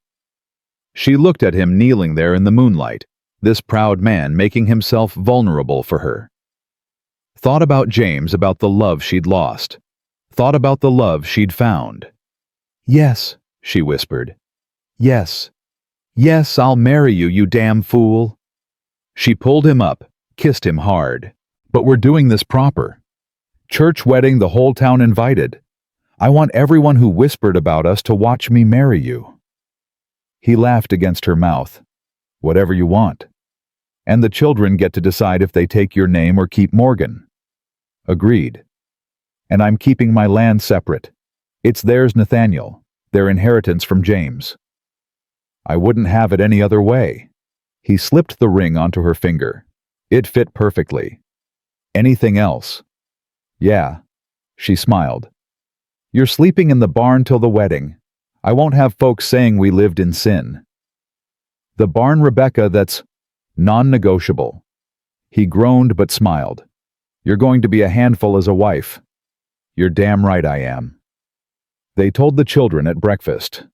Lily squealed and hugged them both. Caleb was quiet. "You hate the idea," Rebecca said gently to her son. "No." Caleb pushed eggs around his plate. Pa's only been gone 2 years. Feels wrong to forget him so fast. Nathaniel knelt beside the boy's chair. Your pa was a good man, Caleb. Better than me in a lot of ways. And nobody, not me, not your mama, not anyone expects you to forget him. He paused. But here's what I think. I think your pa would want your mama to be happy. Would want you and Lily to have someone looking after you. And I hope he'd trust me to do that job right. Did you know him? Caleb asked. My pa? No. But I wish I had. Man who raised a son like you must have been something special. Caleb's eyes filled. He was. Then let's honor him together. You tell me about him, teach me what he taught you. And I'll do my best to be half the father he was. Nathaniel held out his hand. Deal. Caleb took it. Deal. But I'm keeping Morgan as my name. Wouldn't have it any other way. That Sunday, Nathaniel stood up in church and announced their engagement. Half the town gasped, the other half applauded. Vera Hopkins, who'd called Rebecca a harlot, fainted into her pew. Let that be a lesson, Martha whispered to Rebecca. Sometimes, the best revenge is living well. The wedding was set for June. That gave them 2 months to prepare, and Rebecca threw herself into the work. There were dresses to sew, food to plan, a cabin to clean top to bottom. Thomas Jenkins offered his barn for the reception. The whole territory was invited. Even people who'd turned their backs on Rebecca before were suddenly friendly, bringing gifts and congratulations. They're hypocrites, Rebecca muttered one afternoon as another former friend left a casserole. They're human, Nathaniel corrected. He was fixing the porch rail shirt sleeves rolled up. People make mistakes. Doesn't mean we can't forgive them. You're too good. No, I just know what it's like to live with regret. He set down his hammer. I spent 3 years angry at Silas. Angry at the world. Angry at God for taking Hannah. He looked at her. That anger didn't bring her back. Didn't make me feel better. Just made me bitter and alone. Rebecca moved to him, wrapped her arms around his waist from behind.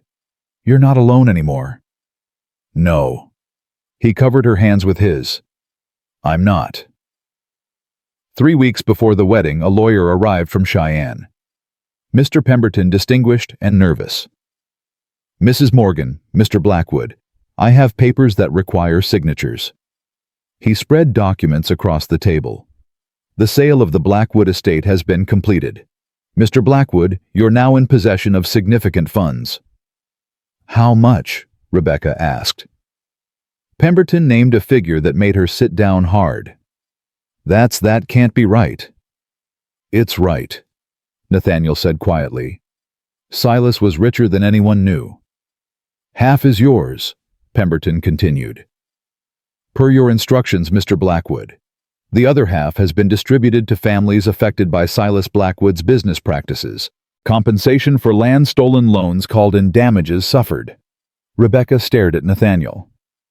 You gave away half. It was blood money, Rebecca. I don't want it. But she did the math. Even half the original sum was more than she'd see in 10 lifetimes. We could buy anything, go anywhere. We could. He took her hand.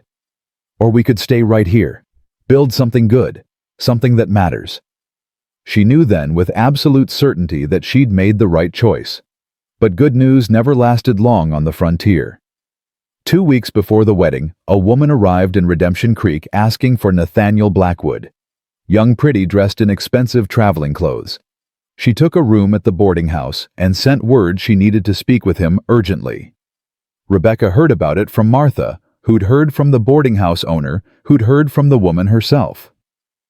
Says her name's Catherine Wells. Martha reported worry in her eyes. Says she knew Nathaniel back east. Says it's a matter of life and death.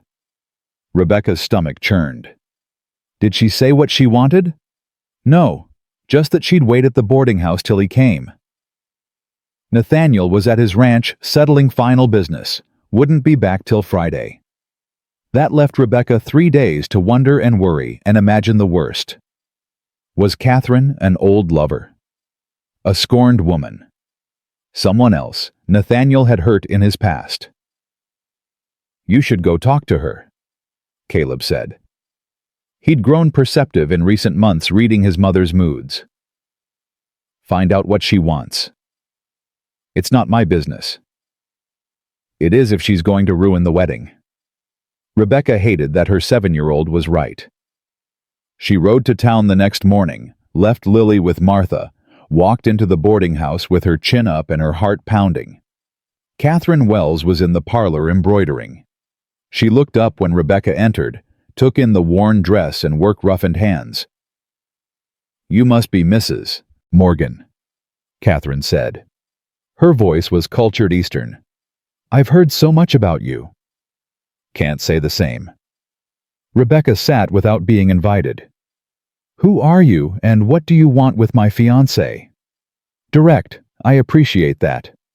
Catherine set down her embroidery.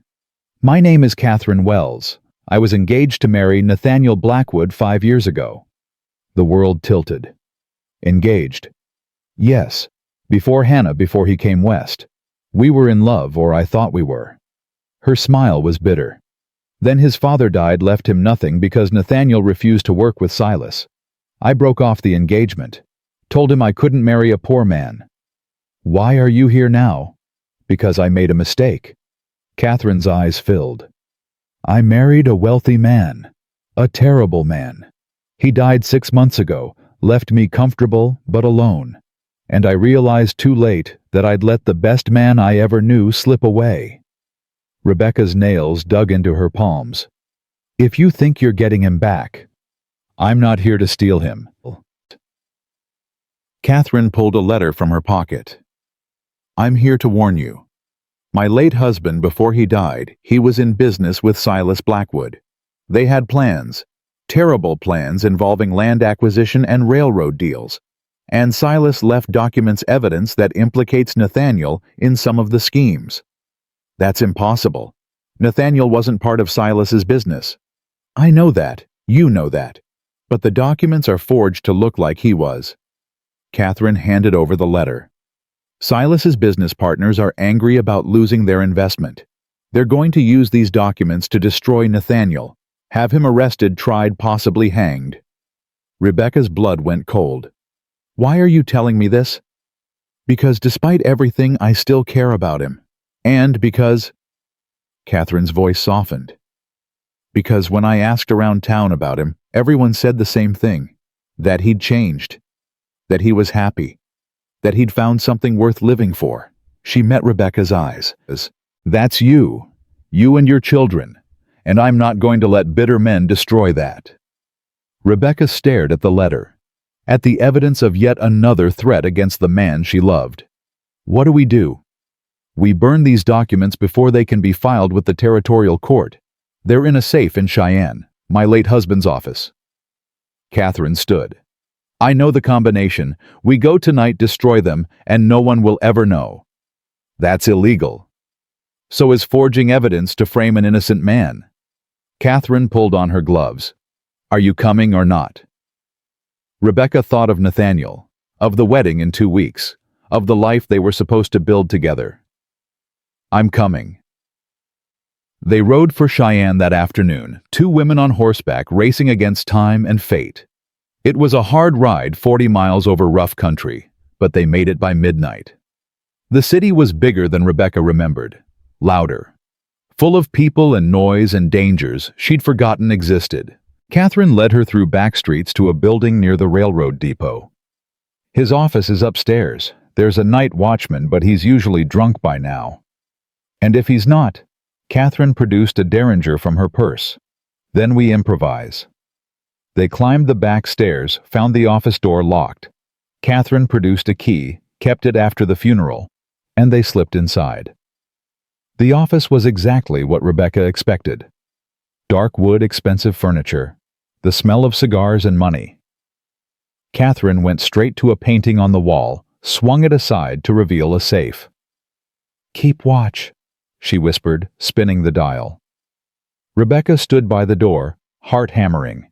Any second the watchman could appear. The police. Anyone. The safe clicked open.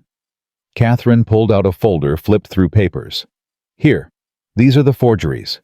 Nathaniel's signature business agreements he never signed, evidence he never gave. How did they? Silas was thorough. He planned for contingencies, even his own death. She stuffed the papers into her bag. Let's go. They were halfway down the stairs when a voice called out, "Who's there?" The watchman, definitely not drunk. Rebecca and Catherine ran. Down the stairs through the back alley, footsteps pounding behind them. The watchman was shouting for police. They reached their horses, mounted in a scramble. Rebecca kicked her mare hard, heard Catherine behind her, heard the watchman still shouting. A gunshot cracked the air. Catherine cried out, slumped forward in her saddle. "Catherine!"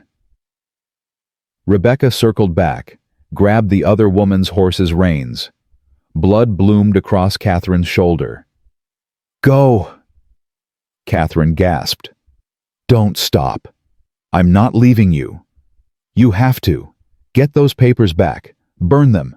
Save—" She coughed. "Save Nathaniel."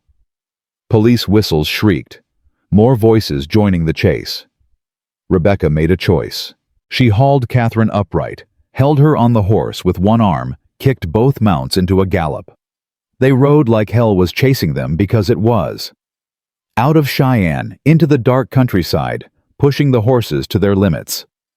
Behind them, the pursuit faded. Not enough men, not enough horses to chase two women into the night. But Catherine was bleeding badly.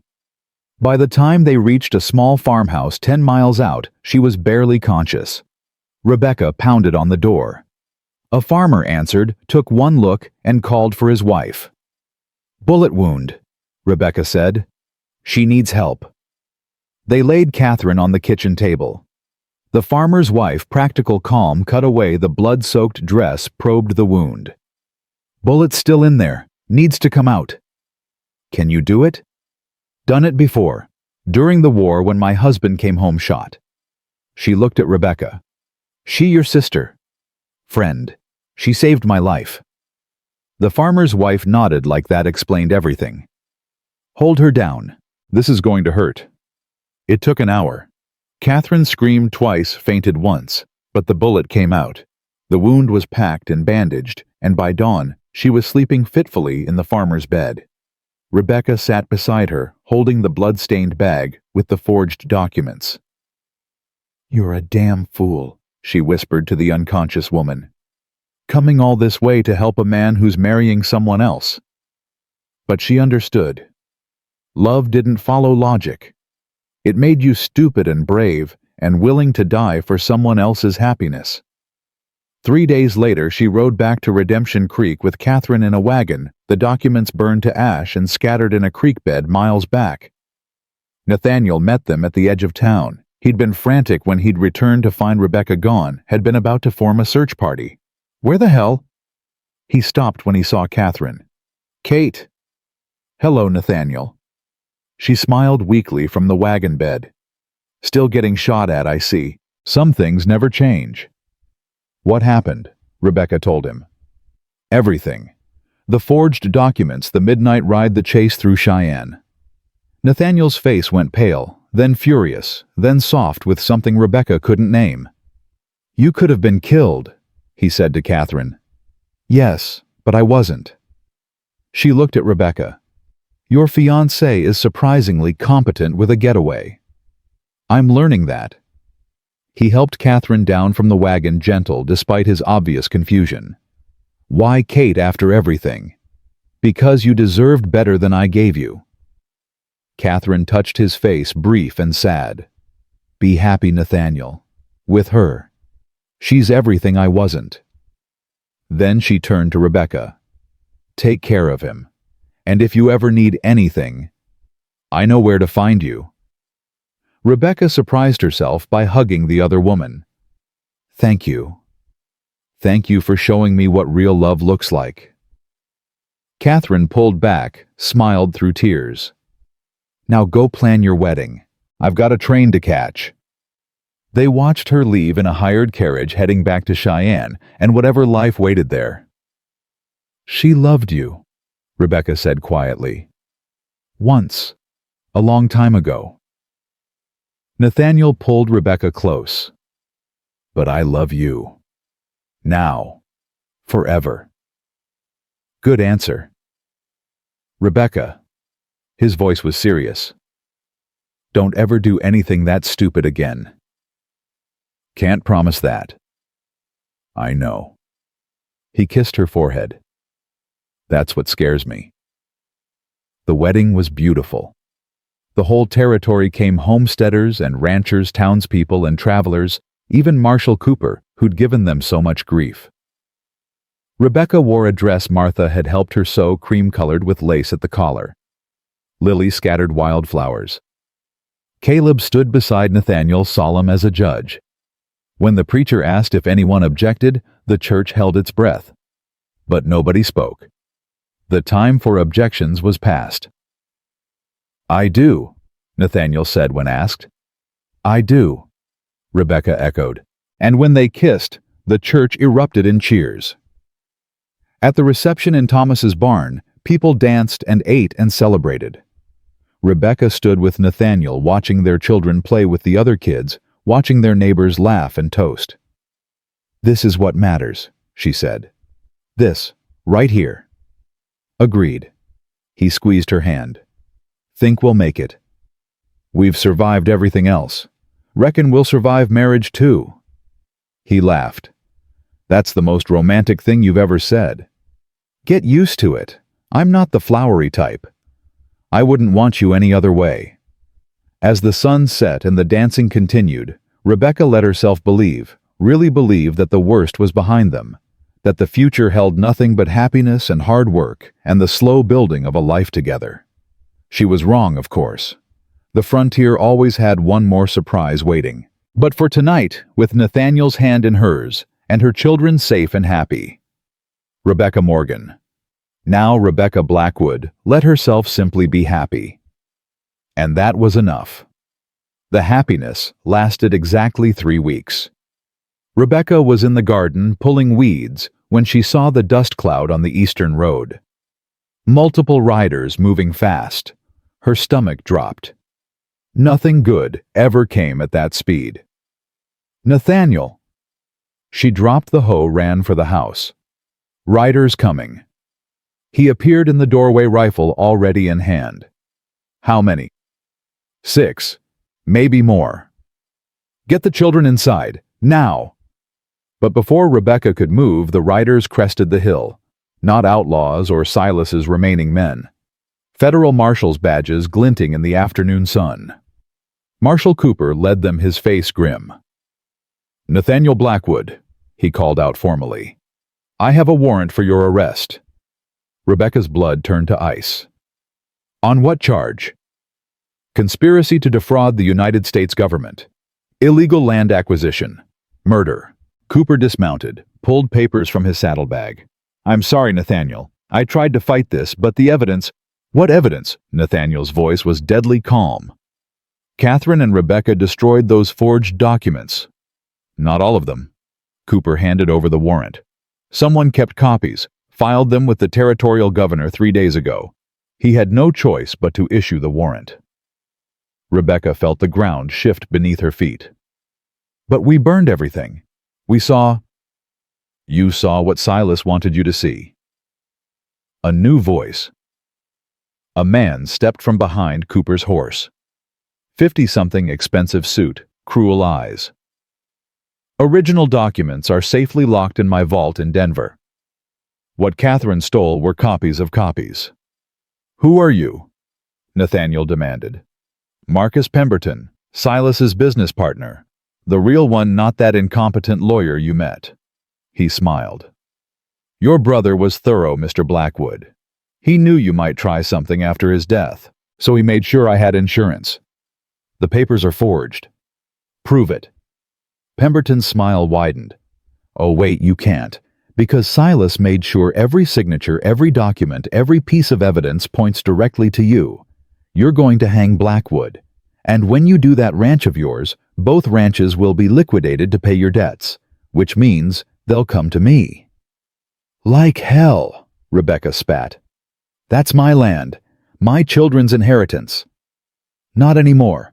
Not when your husband is convicted of fraud and murder." Pemberton gestured to Cooper. "Take him." Two deputies moved forward.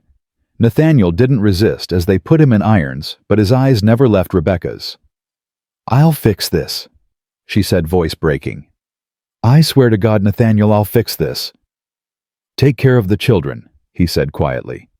"That's all that matters." "No, you matter. We matter." She grabbed his arm before they could lead him away. "Don't you dare give up. You hear me? Don't you dare." "I won't." But his eyes said he didn't believe there was any way out. They took him, just like that, loaded him onto a horse and rode away, leaving Rebecca standing in her dooryard with her world falling apart again. Caleb appeared at her side, face white. "Mama, are they?" "Yes." Rebecca's hands were shaking. "But we're going to get him back." "How?" "I don't know yet." She turned to her son, saw James looking back at her through Caleb's eyes. Stubborn, fierce James, who'd never quit anything in his life. "But Morgans don't give up, and neither do Blackwoods. So we fight." She sent Caleb to fetch Thomas Jenkins while she packed supplies. By nightfall, half the territory's homesteaders had gathered in her cabin, filling it with bodies and tobacco smoke and grim determination. "They're taking him to Cheyenne for trial," Thomas reported.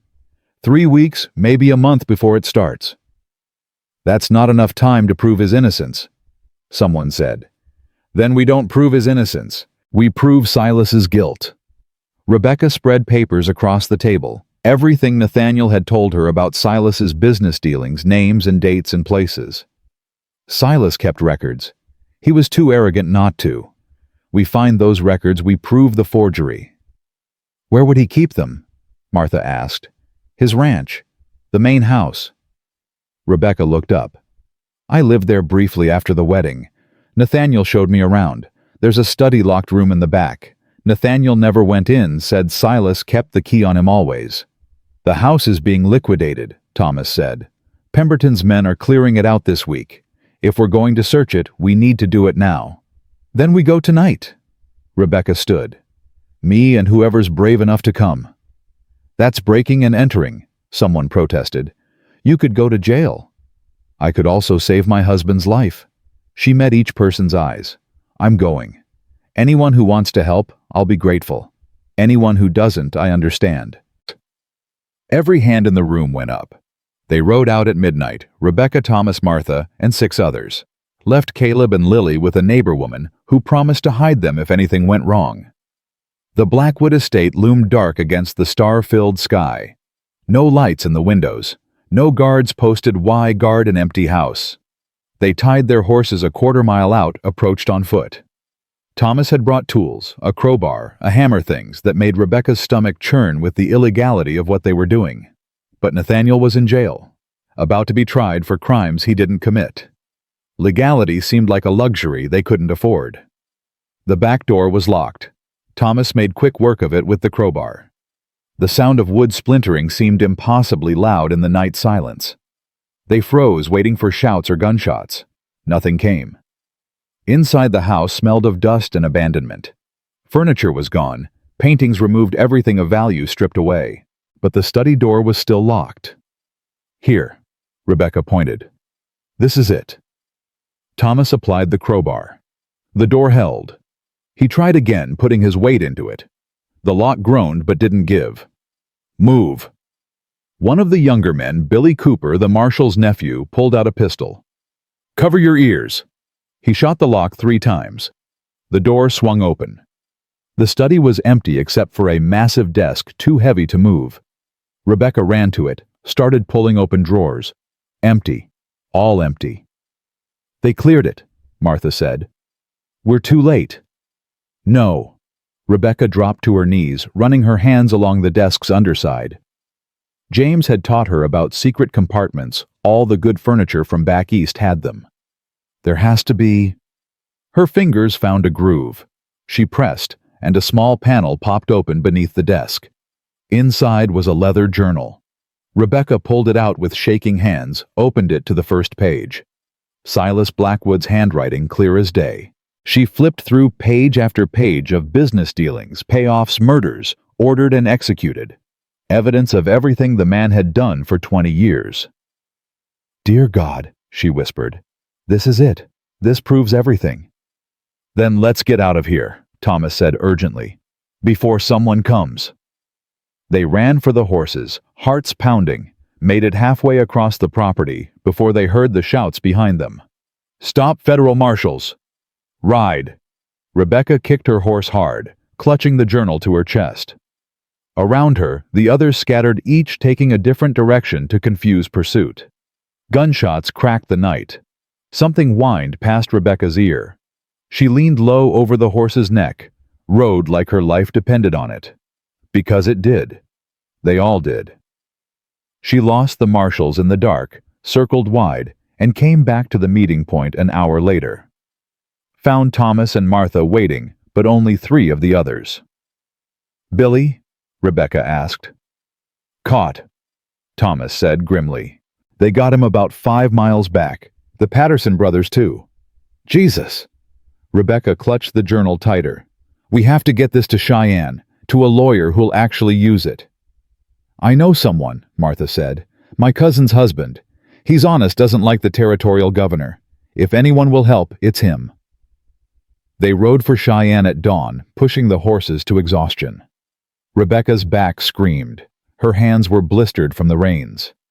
But she didn't stop. Nathaniel needed her. That was all that mattered.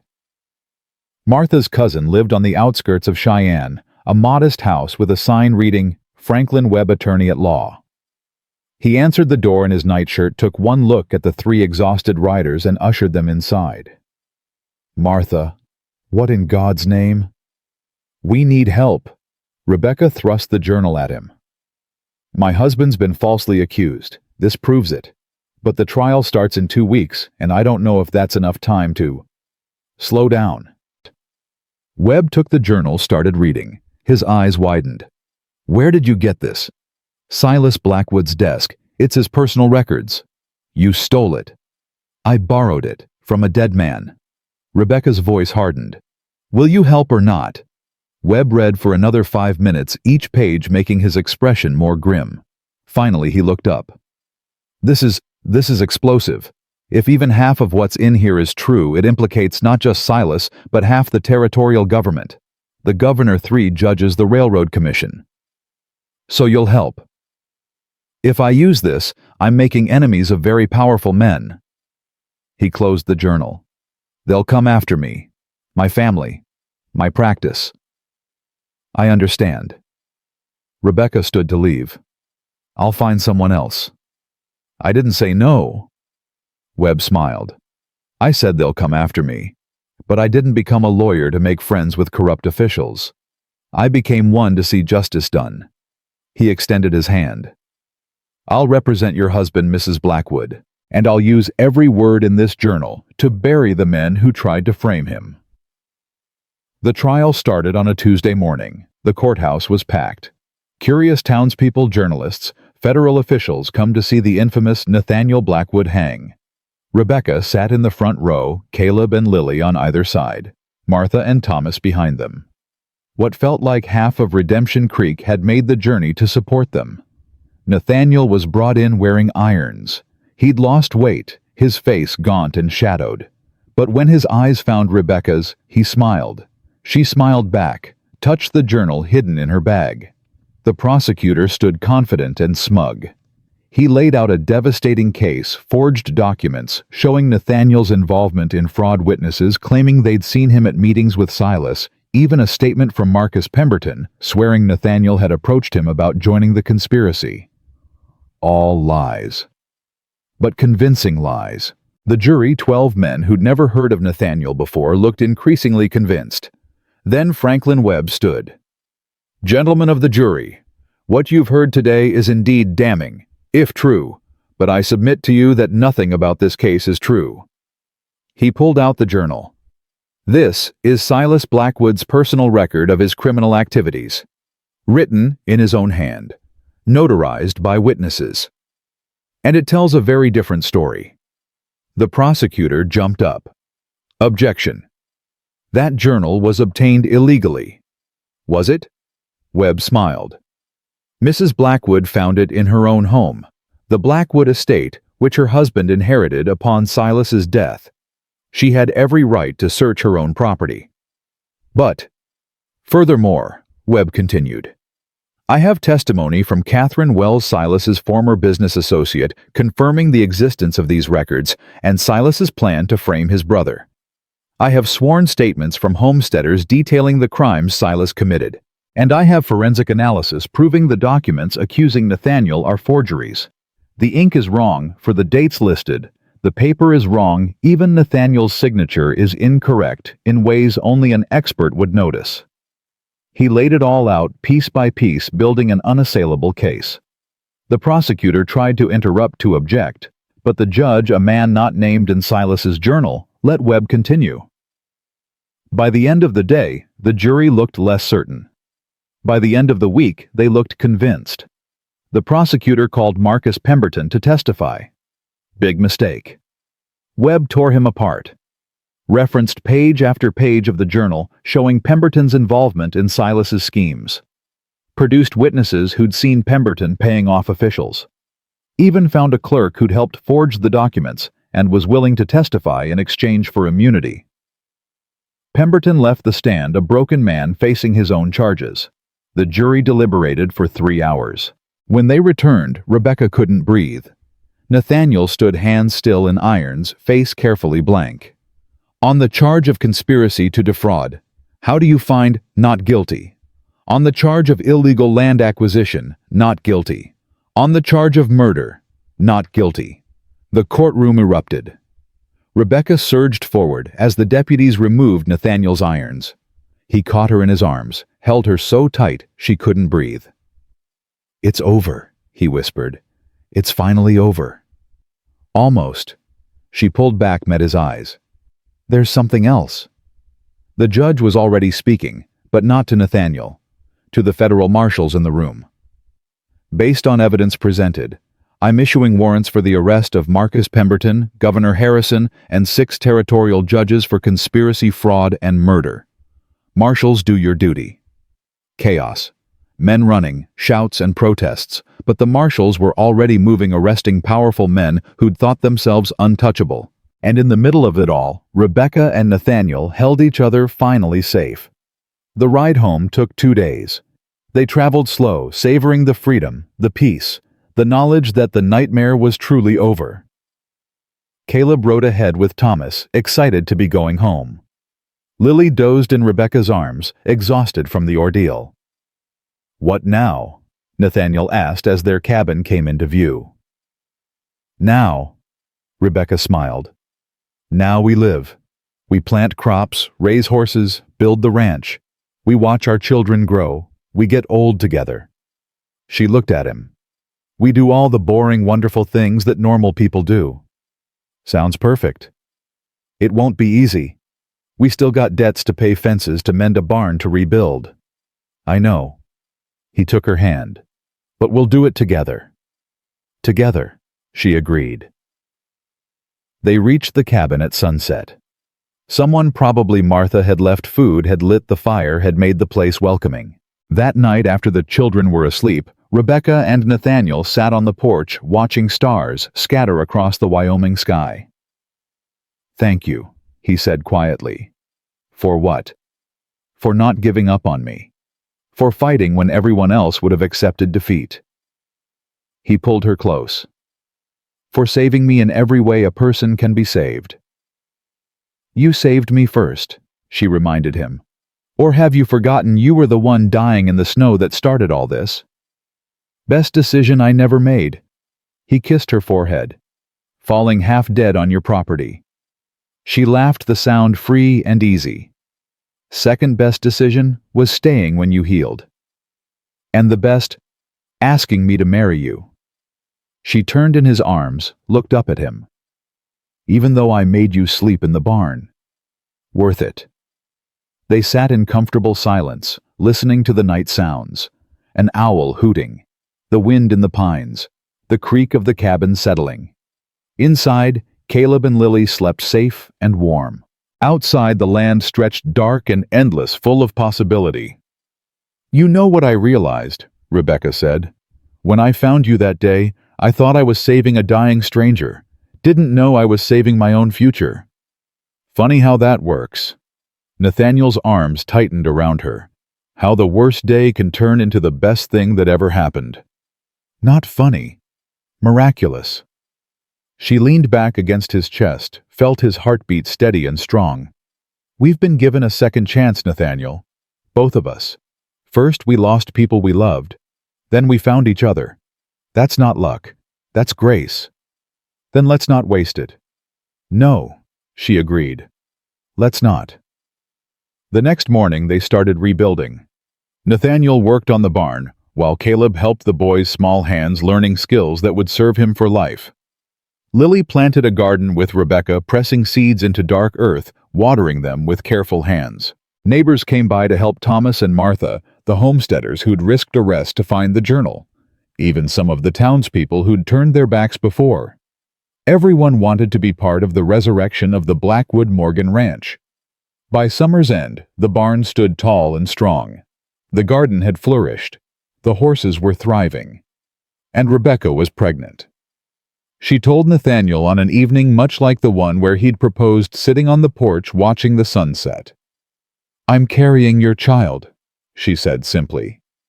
He stared at her face, cycling through shock and joy and wonder. We're... Yes." She took his hand, placed it on her still flat stomach. "We're having a baby." He kissed her, then fierce and tender. "Boy or girl?" "Don't know yet. Don't care." She smiled. "Long as it's healthy." "Caleb and Lily know." "Not yet. Wanted to tell you first." They told the children at dinner. Caleb whooped with excitement. "I'm gonna be a big brother again," while Lily just beamed, touching Rebecca's stomach with gentle curiosity. "Will the baby call you Papa?" Lily asked Nathaniel. "If he or she wants to," Nathaniel said carefully. "Just like you get to choose what you call me." "I think—" Lily paused, choosing her words with the seriousness only a 6-year-old could muster. "I think I want to call you Papa. Not instead of my old Papa, but also." She looked at Rebecca. "Is that okay, Mama?" Rebecca's eyes filled. "That's more than okay, baby." "Then Papa it is." Lily climbed into Nathaniel's lap, settled there like she'd always belonged. "Papa Nathaniel. So we remember you're different, but still ours." Nathaniel's voice was rough with emotion. "I like that just fine, little one." The baby came in February during a blizzard that reminded Rebecca eerily of the day she'd found Nathaniel. But this time, Martha was there to help. Thomas keeping the fire high. Caleb distracting Lily in the loft. And Nathaniel holding Rebecca's hand through every contraction, every scream, every endless hour of labor. When it was over, Martha placed a tiny, perfect baby girl in Rebecca's arms. "What will you name her?" Martha asked. Rebecca looked at Nathaniel. They'd discussed this, had agreed on names for both possibilities. But now, holding this small miracle, only one name felt right. "Hope," Rebecca said. "Her name is Hope." Because that's what this child represented. Hope for the future. Hope that the darkness was finally behind them. Hope that love could triumph over loss, that second chances were real, that broken people could heal and build something beautiful from the ruins of their past. Hope Blackwood came into the world screaming healthy and strong. She had Nathaniel's blue eyes and Rebecca's stubborn chin. And she was loved with a fierceness that would have terrified anyone who threatened her. The years that followed were good ones. Hard because frontier life was always hard, but good. Caleb grew tall and strong, became the best horse trainer in 3 counties. Lily never stopped talking. Once she started, became a teacher who filled young minds with learning and wonder. Hope grew into a wild child who climbed trees and roped cattle and refused to wear dresses unless absolutely necessary. Rebecca and Nathaniel grew old together, their love deepening with each passing season. They had arguments and reconciliations, tragedies and triumphs. Days so hard they wanted to quit, and days so perfect they couldn't imagine being anywhere else. They added more children, 2 more boys, another girl. The cabin expanded into a proper ranch house. The land flourished under their care. And on cold winter nights, when the wind howled like a wounded animal and snow piled deep against the windows, Rebecca would remember that day she'd found a dying stranger by the creek, would remember the choice she'd made to save him instead of leaving him, would remember everything that choice had cost and everything it had given. "What are you thinking about?" Nathaniel would ask, pulling her close. "You," she'd say. "Always you." "Liar, you're thinking about that day." "Maybe," she'd smile. "Thinking about how one decision changed everything. How saving you saved me." "We saved each other," he'd correct. "That's what love does." And she'd have to agree, because in the end, that's what their story was about. Not about a widow and a wounded stranger. Not about danger and trials and near-death experiences. It was about 2 broken people who found each other in the darkness and chose every day to hold on tight and build something beautiful together. It was about second chances and stubborn hope, and the kind of love that survives everything the world throws at it. It was about family, the one you're born into and the one you choose. And it was about home. Not a place, but a person. The person who sees you at your worst and loves you anyway. The person who fights beside you, bleeds with you, grows old with you. That person for Rebecca was Nathaniel. And for Nathaniel, it was Rebecca. 2 souls who'd been lost finding each other in a Wyoming winter and holding on through every storm that followed. That was their story, messy and complicated, and absolutely real. And it ended the only way it could, with them together, surrounded by the family they'd built, watching the sunset paint the sky gold, and knowing they'd made it through. They'd survived, they'd thrived, and they'd loved each other through it all. That was enough. More than enough. It was everything.